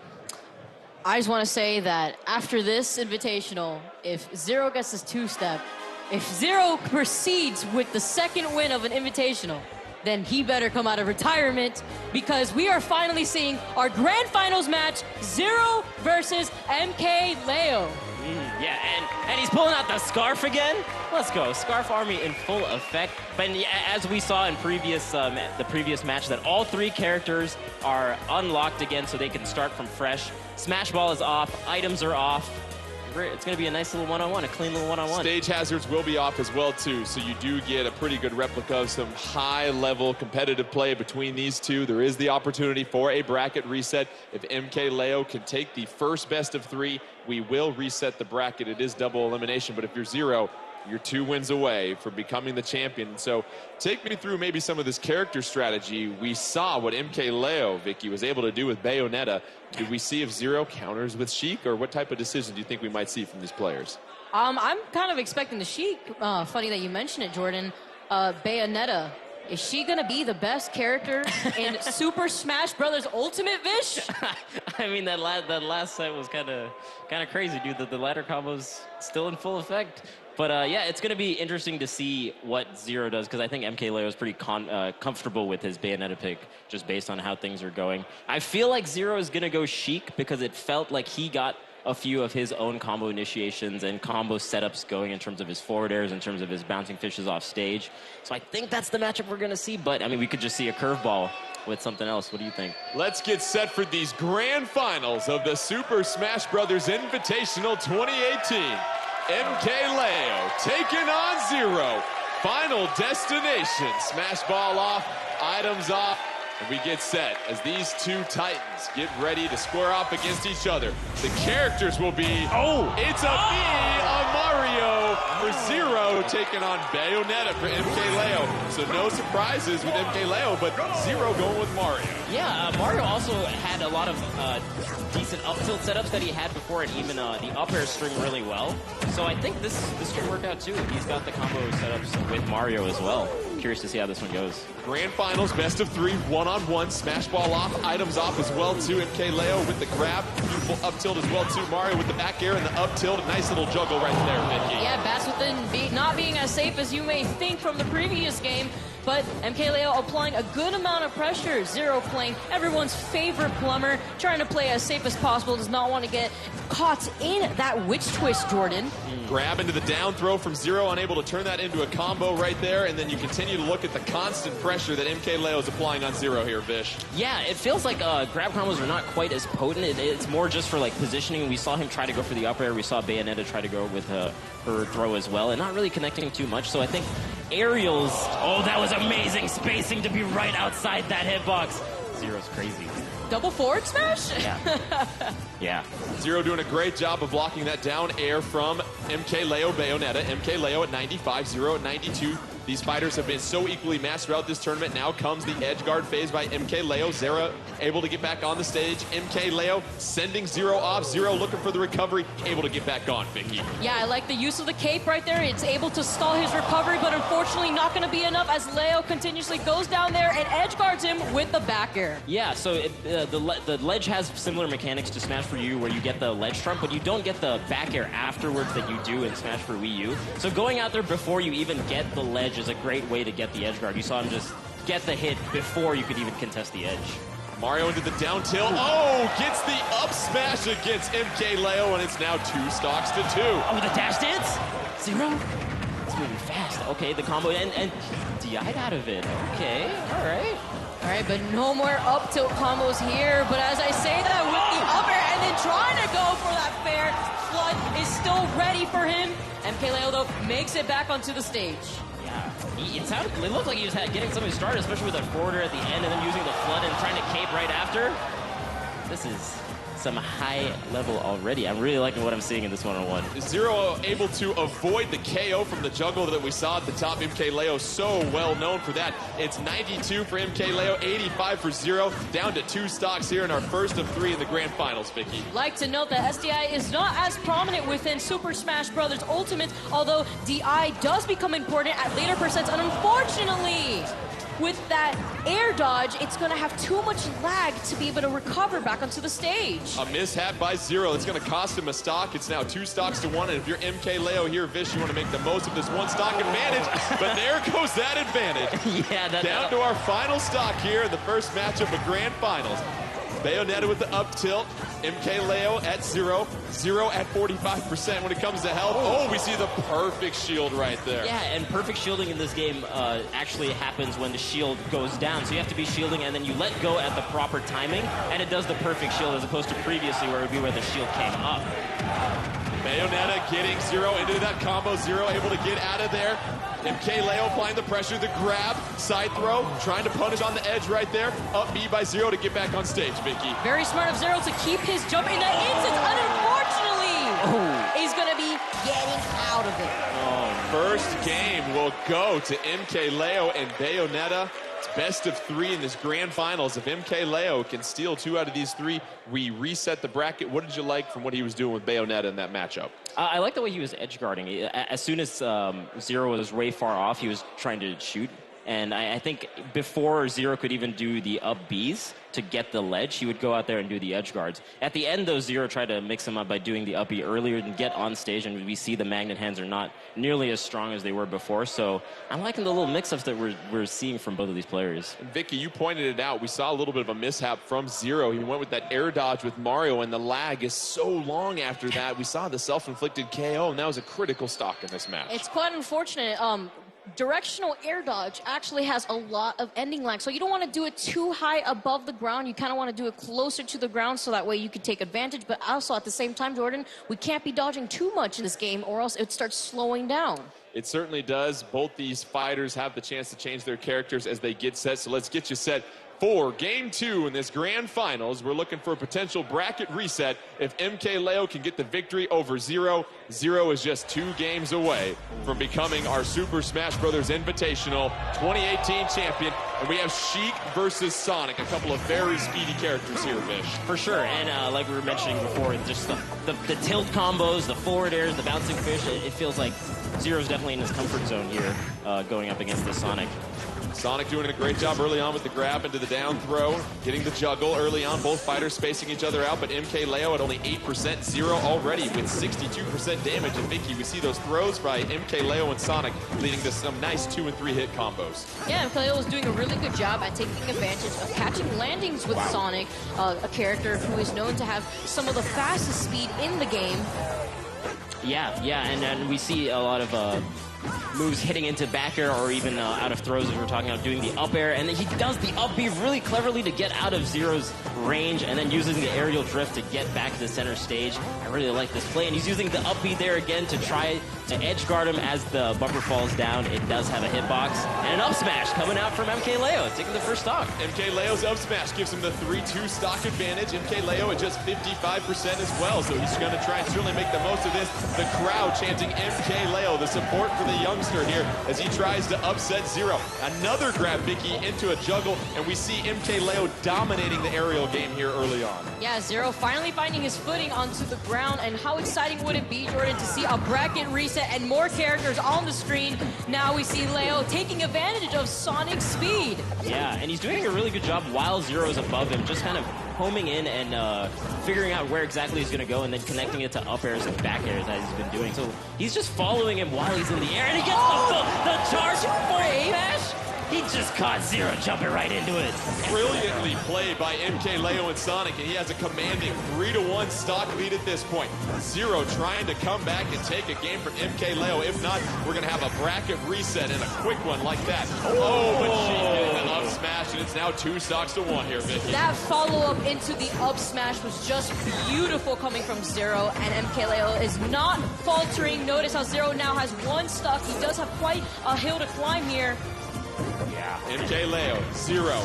As we said, MKLeo can advance with a victory here and advance it to a bracket reset. Sheik trying to get that fair to connect. No luck right there. MKLeo coming back down to the field. Block trying to punish right there, but Zero able to recover with Sheik. Both fighters still staying in the middle of this map here, Fish. I gotta say, MKLeo is doing such a great job getting out of these combos using the up B. It's like really fast and gets you so far up there that Zero can't really get anything started, and then he just aerial drifts to like the center of the stage. It's really great play for MKLeo, and he almost gets the upper. This guy's going nuts. Beautiful mix-up by MKLeo to keep Zero at bay. 100 for Zero, 92.5 for MKLeo. MKLeo with the 2-1 stock advantage.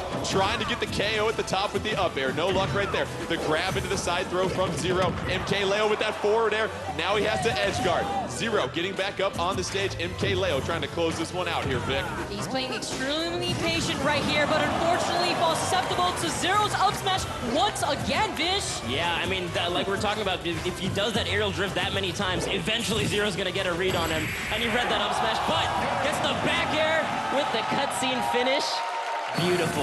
We have a bracket reset. MKLeo taking 2 games from Zero in our grand final. So let's go ahead and reset this thing, and now it becomes a true best 2 out of 3 between both these very talented fighters. And what we saw there, Vicky, with Sonic was the ability to really dominate the aerial game, but as Vish pointed out, getting out of those combos that Zero was trying to throw at him.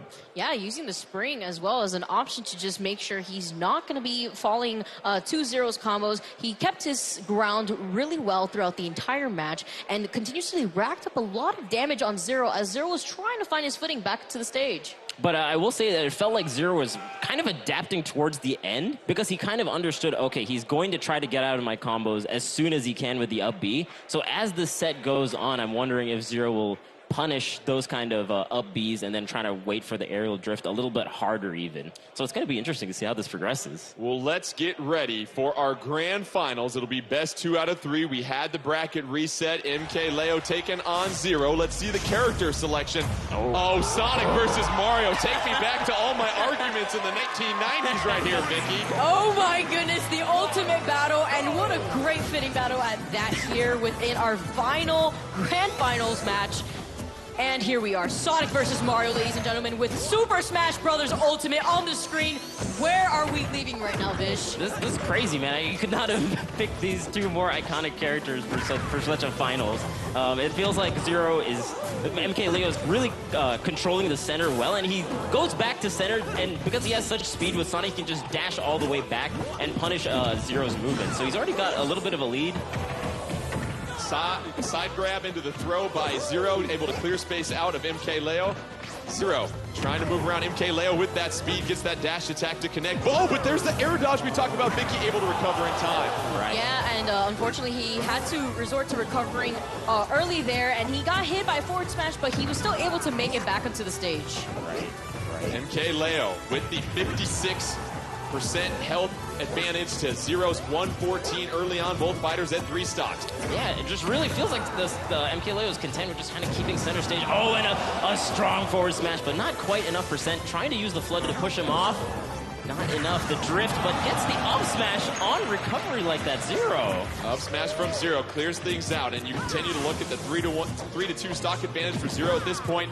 MK Leo and Sonic trying to connect with that forward smash back air. No good right there. Sonic able to miss right there, but the punish and the throw by Zero here, Vicky. Yeah, and it's just as Vish said, Zero adapting to MK Leo and playing a lot more aggressively. Yeah, I also feel like Zero's actually staying really grounded as opposed to jumping, because MK Leo would just kind of get those punishes while Zero is in the air, and Zero's just like, you know, I'm gonna stay on the ground and get these nice little ground combos and rack up some percent going into the stock. The 1-2-3 jab on the edge guard, another down tilt to the edge guard, and Zero really doing a fine job staying grounded with Mario and getting those combos against MK Leo he wasn't able to get in the last game here, Vic. Oh man, it really feels like it's hard to edgeguard Sonic just the way he bounced like that and goes all the way below and then gets the up B. Mario can't really do much, just kind of waiting for Sonic to get back. MK Leo with a nice little up throw there. Okay. How about the aerial right there, Vish? Sonic doing a great job. MK Leo, it's now 2 stocks to 2. And if you're MK Leo, this is where you try to mount a comeback, but the grab and the side throw by Zero, that's going to clear space. MK Leo can't recover in time, and now Vicky Zero's looking at a 2-1 stock advantage over MK Leo. Similar situation as to what happened to Zero, not happening to Leo, but as you can see right here, he's not letting it falter him as he continuously tries to find a way to get in on him. Yeah, I mean, just the grounded adaptation from Zero is so hard for Sonic to contend with. He tries to throw him up in the air and get some follow-ups that way, but it's just not really a Sonic strong suit, it looks like, in this matchup, to be grounded in that manner. Sonic with the grab into the side throw, followed by the fair, was able to rack up some damage once again, getting another throw into some combo, and here comes the forward smash. That connects right there. Both fighters getting back on stage. MK Leo trying to mount a comeback, down 2-1 in the stocks. Unable to connect with the aerial there, able to connect on the ground, but once again, Zero with the grab and the side throw, Vicky. It's actually quite interesting to see that Zero's actually trying to go for the perfect shield. This new mechanic now introduced within the new game where he lets go of shield at the perfect time to parry Sonic. Yeah, the timing is really tight though, so it's very impressive that he's trying to go for it in this kind of juncture of the tournament. Oh, gets the pop-up, doesn't get the upper. They're back to neutral position. Zero with the 2-1 stock advantage, trying to get as much damage on MK Leo as he can while he still has that 1 stock lead. MK Leo trying to, of course, nullify that and trying to make it even ground. Oh, but the up smash from Zero, not enough to clear things out. Still not enough here, Vicky. Yeah, getting the back hit of the up smash right there. Tries to go for the frontal hit instead, but unfortunately, since it was so unsafe, MK Leo was able to shield grab him and send him out of there. Yeah. Grab by Zero. MK Leo at 120, both fighters at their final stock. Zero, fresh as a daisy right now with only 0%.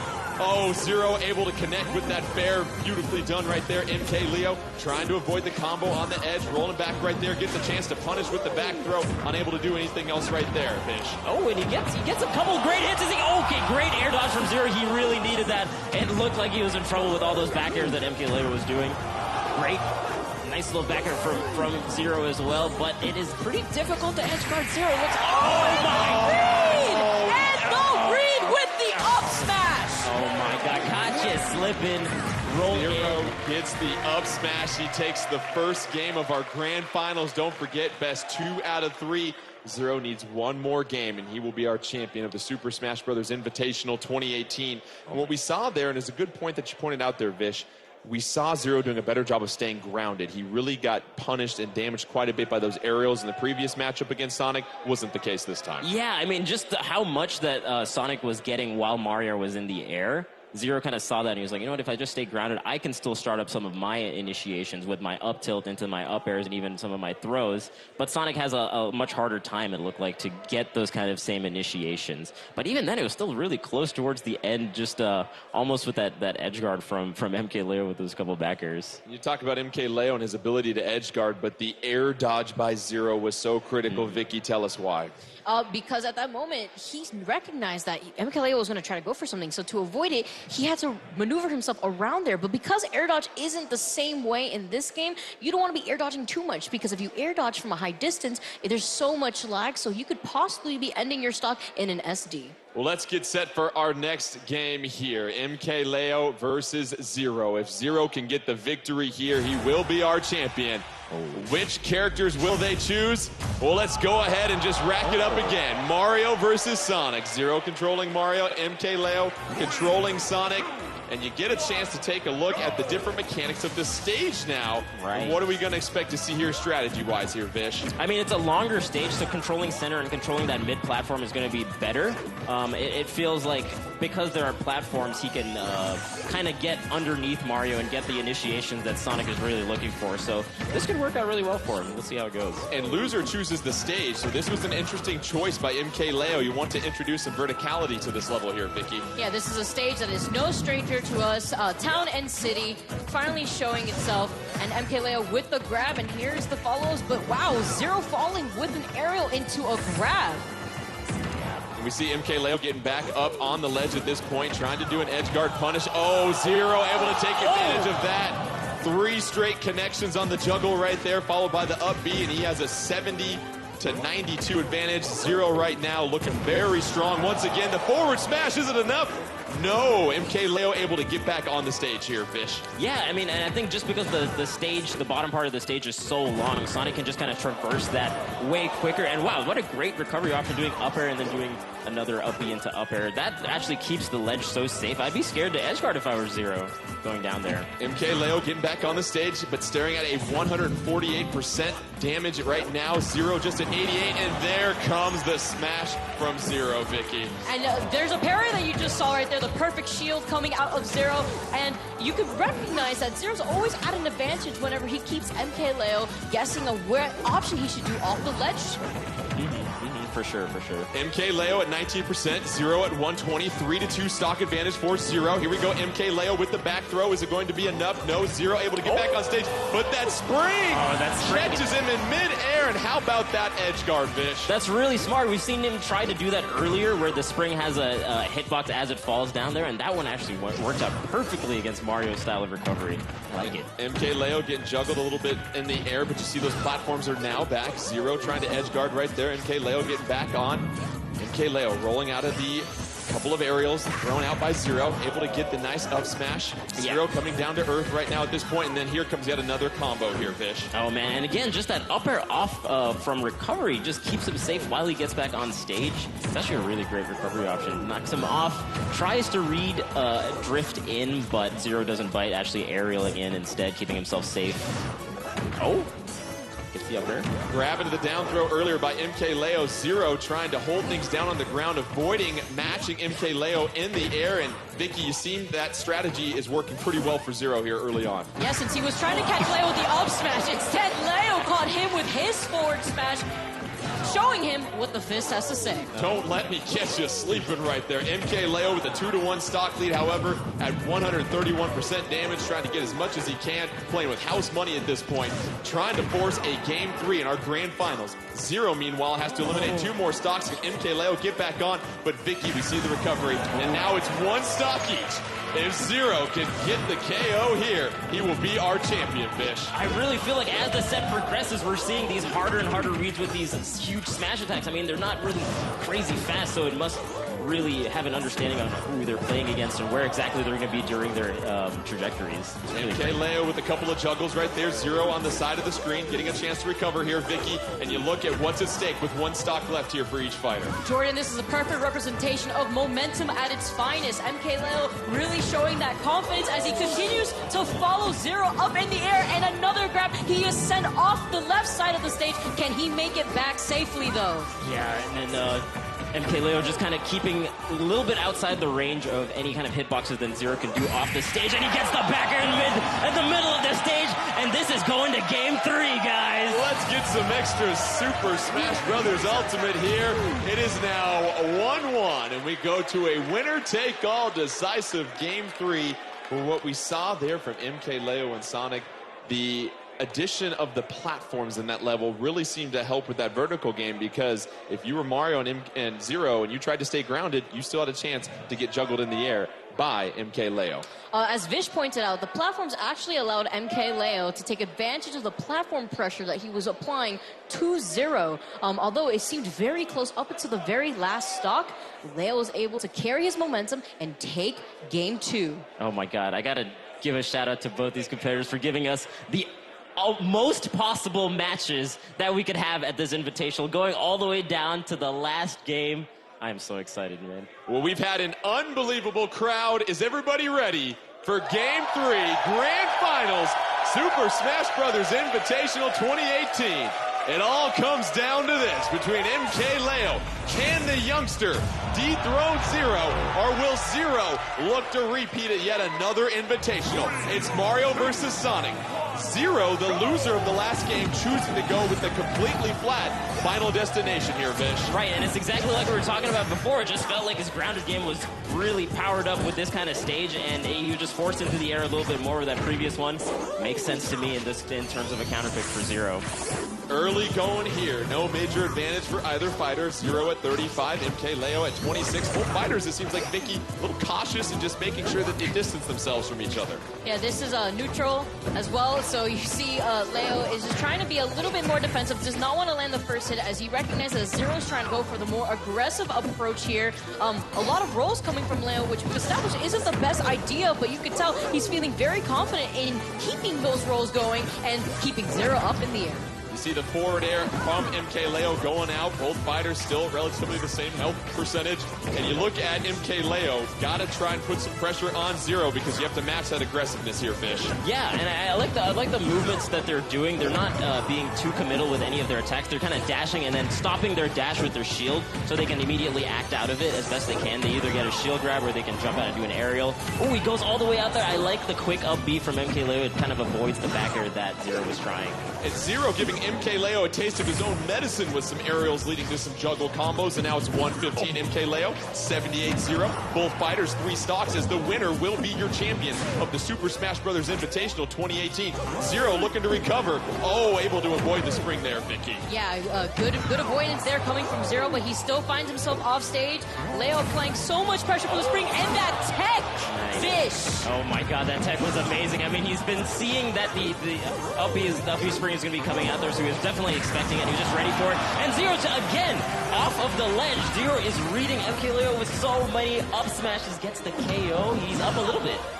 Another grab into a side throw from Zero. He's up 3 stocks to 2, trying to make the most that he can with this. MK Leo with the grab and the forward throw. Not enough to clear Zero out of the arena at this point. Trying to edge guard. Both fighters being very technical about what they're trying to do. Oh, another grab by MK Leo into the back throw here, Fish. Oh my God, yeah, really, really cautious play, especially on the ledge. You're just like, what is he gonna do?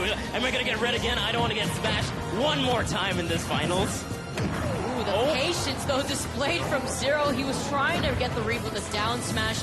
Notice he still has all 3 stocks. He is at 151, though, so MK Leo is going to try to go for those backers a little bit more often, or catch a jump with an up smash. Once again, another grab into a forward throw by MK Leo, but you see Zero able to rack up damage after damage on MK Leo with the 3-2 stock advantage. Zero still staying alive at 163. Both these fighters, it's been back and forth throughout this entire tournament, and beautiful aerial right there, Fish. Yeah, you can really feel like the pace of this last match was a bit slower and a little bit more methodical. They're kind of just waiting and trying to punish, trying to see where the air dodges come out, seeing where the recoveries are come out. Like there, Zero got a great backer on the right side of the stage there. just trying to control center is working out so well for the... Oh my God! Oh, Sonic tried to do the down air, but the up smash by Mario trumps that. And now it's 175-19, but Zero with the 3-1 stock lead here, Vicky. Yeah, Zero with the up smash uncontested, but MK Leo with the back air finally taking Zero's first stop. That was so smart from Zero because that's one of the few options Sonic has on coming down like that. And he hadn't used it thus far, but that was just the hardest, coldest read I've seen. Zero is just one KO away from becoming your champion. MK Leo staring a 2-1 deficit in the face. Side throw by Zero. MK Leo trying to recover. Zero missing with a couple of those aerials right there. Both fighters, couple of glancing blows. MK Leo gets back on the stage, able to punish with the smash, Vicky. Yeah, which punch is going to hit first as MK Leo now tosses Zero off stage. Although he does have 91% on his last stock, he's going to probably want to play a little bit more safely. Yeah, he really needs to. Just with the percent that he has, he's got to really make every single recovery count. He's got to get back to center as best he can. This is not a great position. It's not worked out really well for MK Leo while he's getting off the ledge. Zero's read it many, many times. Oh my goodness. Keep an eye out for that up smash from Zero. Sonic and MK Leo at 121. Zero can smell a championship. Just has to connect with one more critical hit here. Trying to block, gets the forward air. Is it enough? No. MK Leo getting back on the stage. Zero trying to close this thing out. Side throw against MK Leo. Still not enough. But here it is. And that is it. Your champion. Zero able to get the victory over MK Leo. And he is your champion of the Super Smash Brothers Invitational 2018. How does he keep doing it, man? How does he win every invitation? How does he get back all the way to finals, bringing out the scarf, bringing out the Mario? This guy cannot be stopped. He is just so good. And it took the third game of the grand finals, Vicky, and you look at how well matched both these players are, how well respected they are in the community, and it's certainly a treat for everybody that got a chance to watch that. Yeah, it was fantastic. I mean, seeing Zero with another streak here with the Super Smash Brothers Invitational. I want to know who's been giving Zero these notes because what a fantastic showcase, Vish. Oh my God, is Smash Brothers in this guy's blood? How is he so good at it? I mean, he's just born to play. This guy is a contender. I really love the adaptation throughout the set from both of these competitors. They really showed us what high level potentially could look like in this game, and it was a really great showing, honestly. I enjoyed it quite a bit. Like you said, a tremendous showing of skill that we saw from both Zero and MK Leo and all of our fighters. But now let's get set for our award ceremony, and for that, let's bring him out again, the creator of the Super Smash Brothers series. Put your hands together for Mr. Sakurai. Zero do it every time. And what a treat for everybody here at the Velasco Theater. We have medals for both of our finalists here. And let's begin with our second place finisher, MK Leo.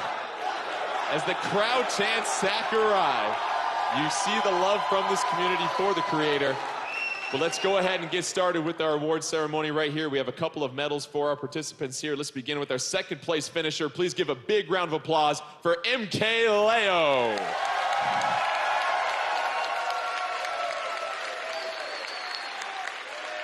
And we had to get to the final game of our grand finals, but we have a champion.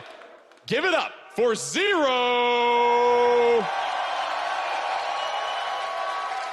And not only does our champion get a medal, but we also have a trophy for our champion. So let's go ahead and bring that out, our Super Smash Brothers Invitational 2018 Championship Trophy presented by Mr. Sakurai himself to our champion, Zero.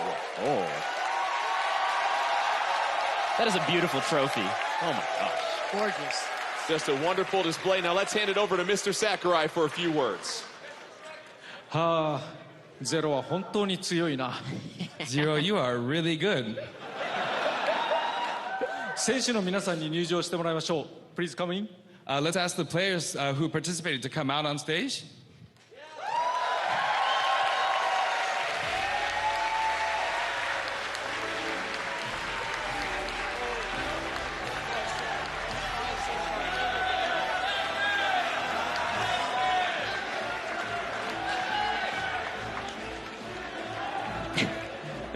皆さんお楽しみいただけましたでしょうか。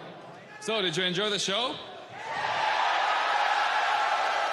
実は皆さん忘れているかもしれませんが、このゲームは未完成品です。And I don't know if you remember, but this game is not yet done. 私は正直、どれだけ不具合が出るんじゃないか、止まるんじゃないかと、心配しながら見ていました。And honestly, I was really scared that, oh my God, there's going to be a bug, it's going to freeze up. I was really scared. ちなみに、この試合を見ていて、不具合を2、3見つけてしまいました。And speaking of which, I did find already 2 or 3 bugs while watching this tournament.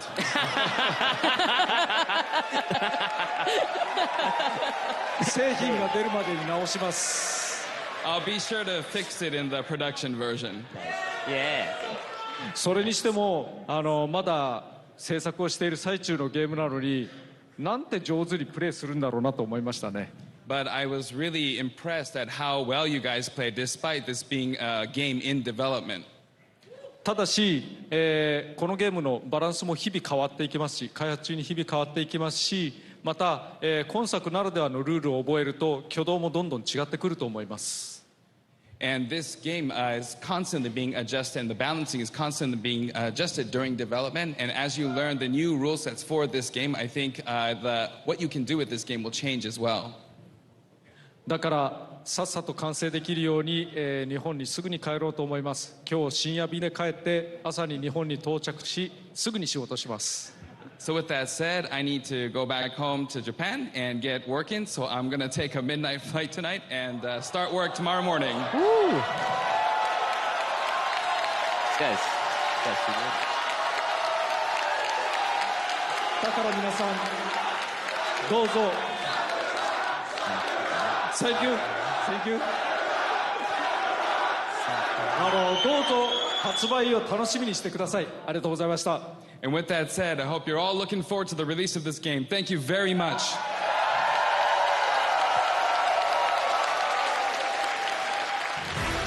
All right, let's give it up one more time for Mr. Sakurai and all of our players that took place in the Super Smash Bros. Invitational 2018. 8 of the finest players representing 6 countries. We came down to an unbelievable grand finals. The atmosphere here at the Belasco Theater was absolutely electric. And that concludes a wonderful doubleheader day of Nintendo competitive action. You saw the Splatoon 2 World Championship. The GG Boys of Japan becoming victorious in that. And we had a wonderful day getting a chance to just see not only the passion but the love from the community behind these games. Then, of course, our Super Smash Bros. Invitational 2018. MK, Leo, and Zero would finally face off amongst 8 of the finest players in the world. And you got to see a lot of love and support from the community, as well as a chance to see all that this game offers as it continues to be in development. And just once again, a wonderful atmosphere here at the Belasco Theater in Los Angeles. Want to give a big thank you to our commentators. Let's hear it for Vicky, Kitty, and Vish. And then, of course, Nine and Ashley Esqueda for Splatoon 2. And then, of course, a big round of applause for all the hardworking folks behind the scenes that make this possible. Make sure you continue to tune into Nintendo Treehouse Live all week long for more great Nintendo content. December 7th. Can't get here soon enough. Have a great rest of the week.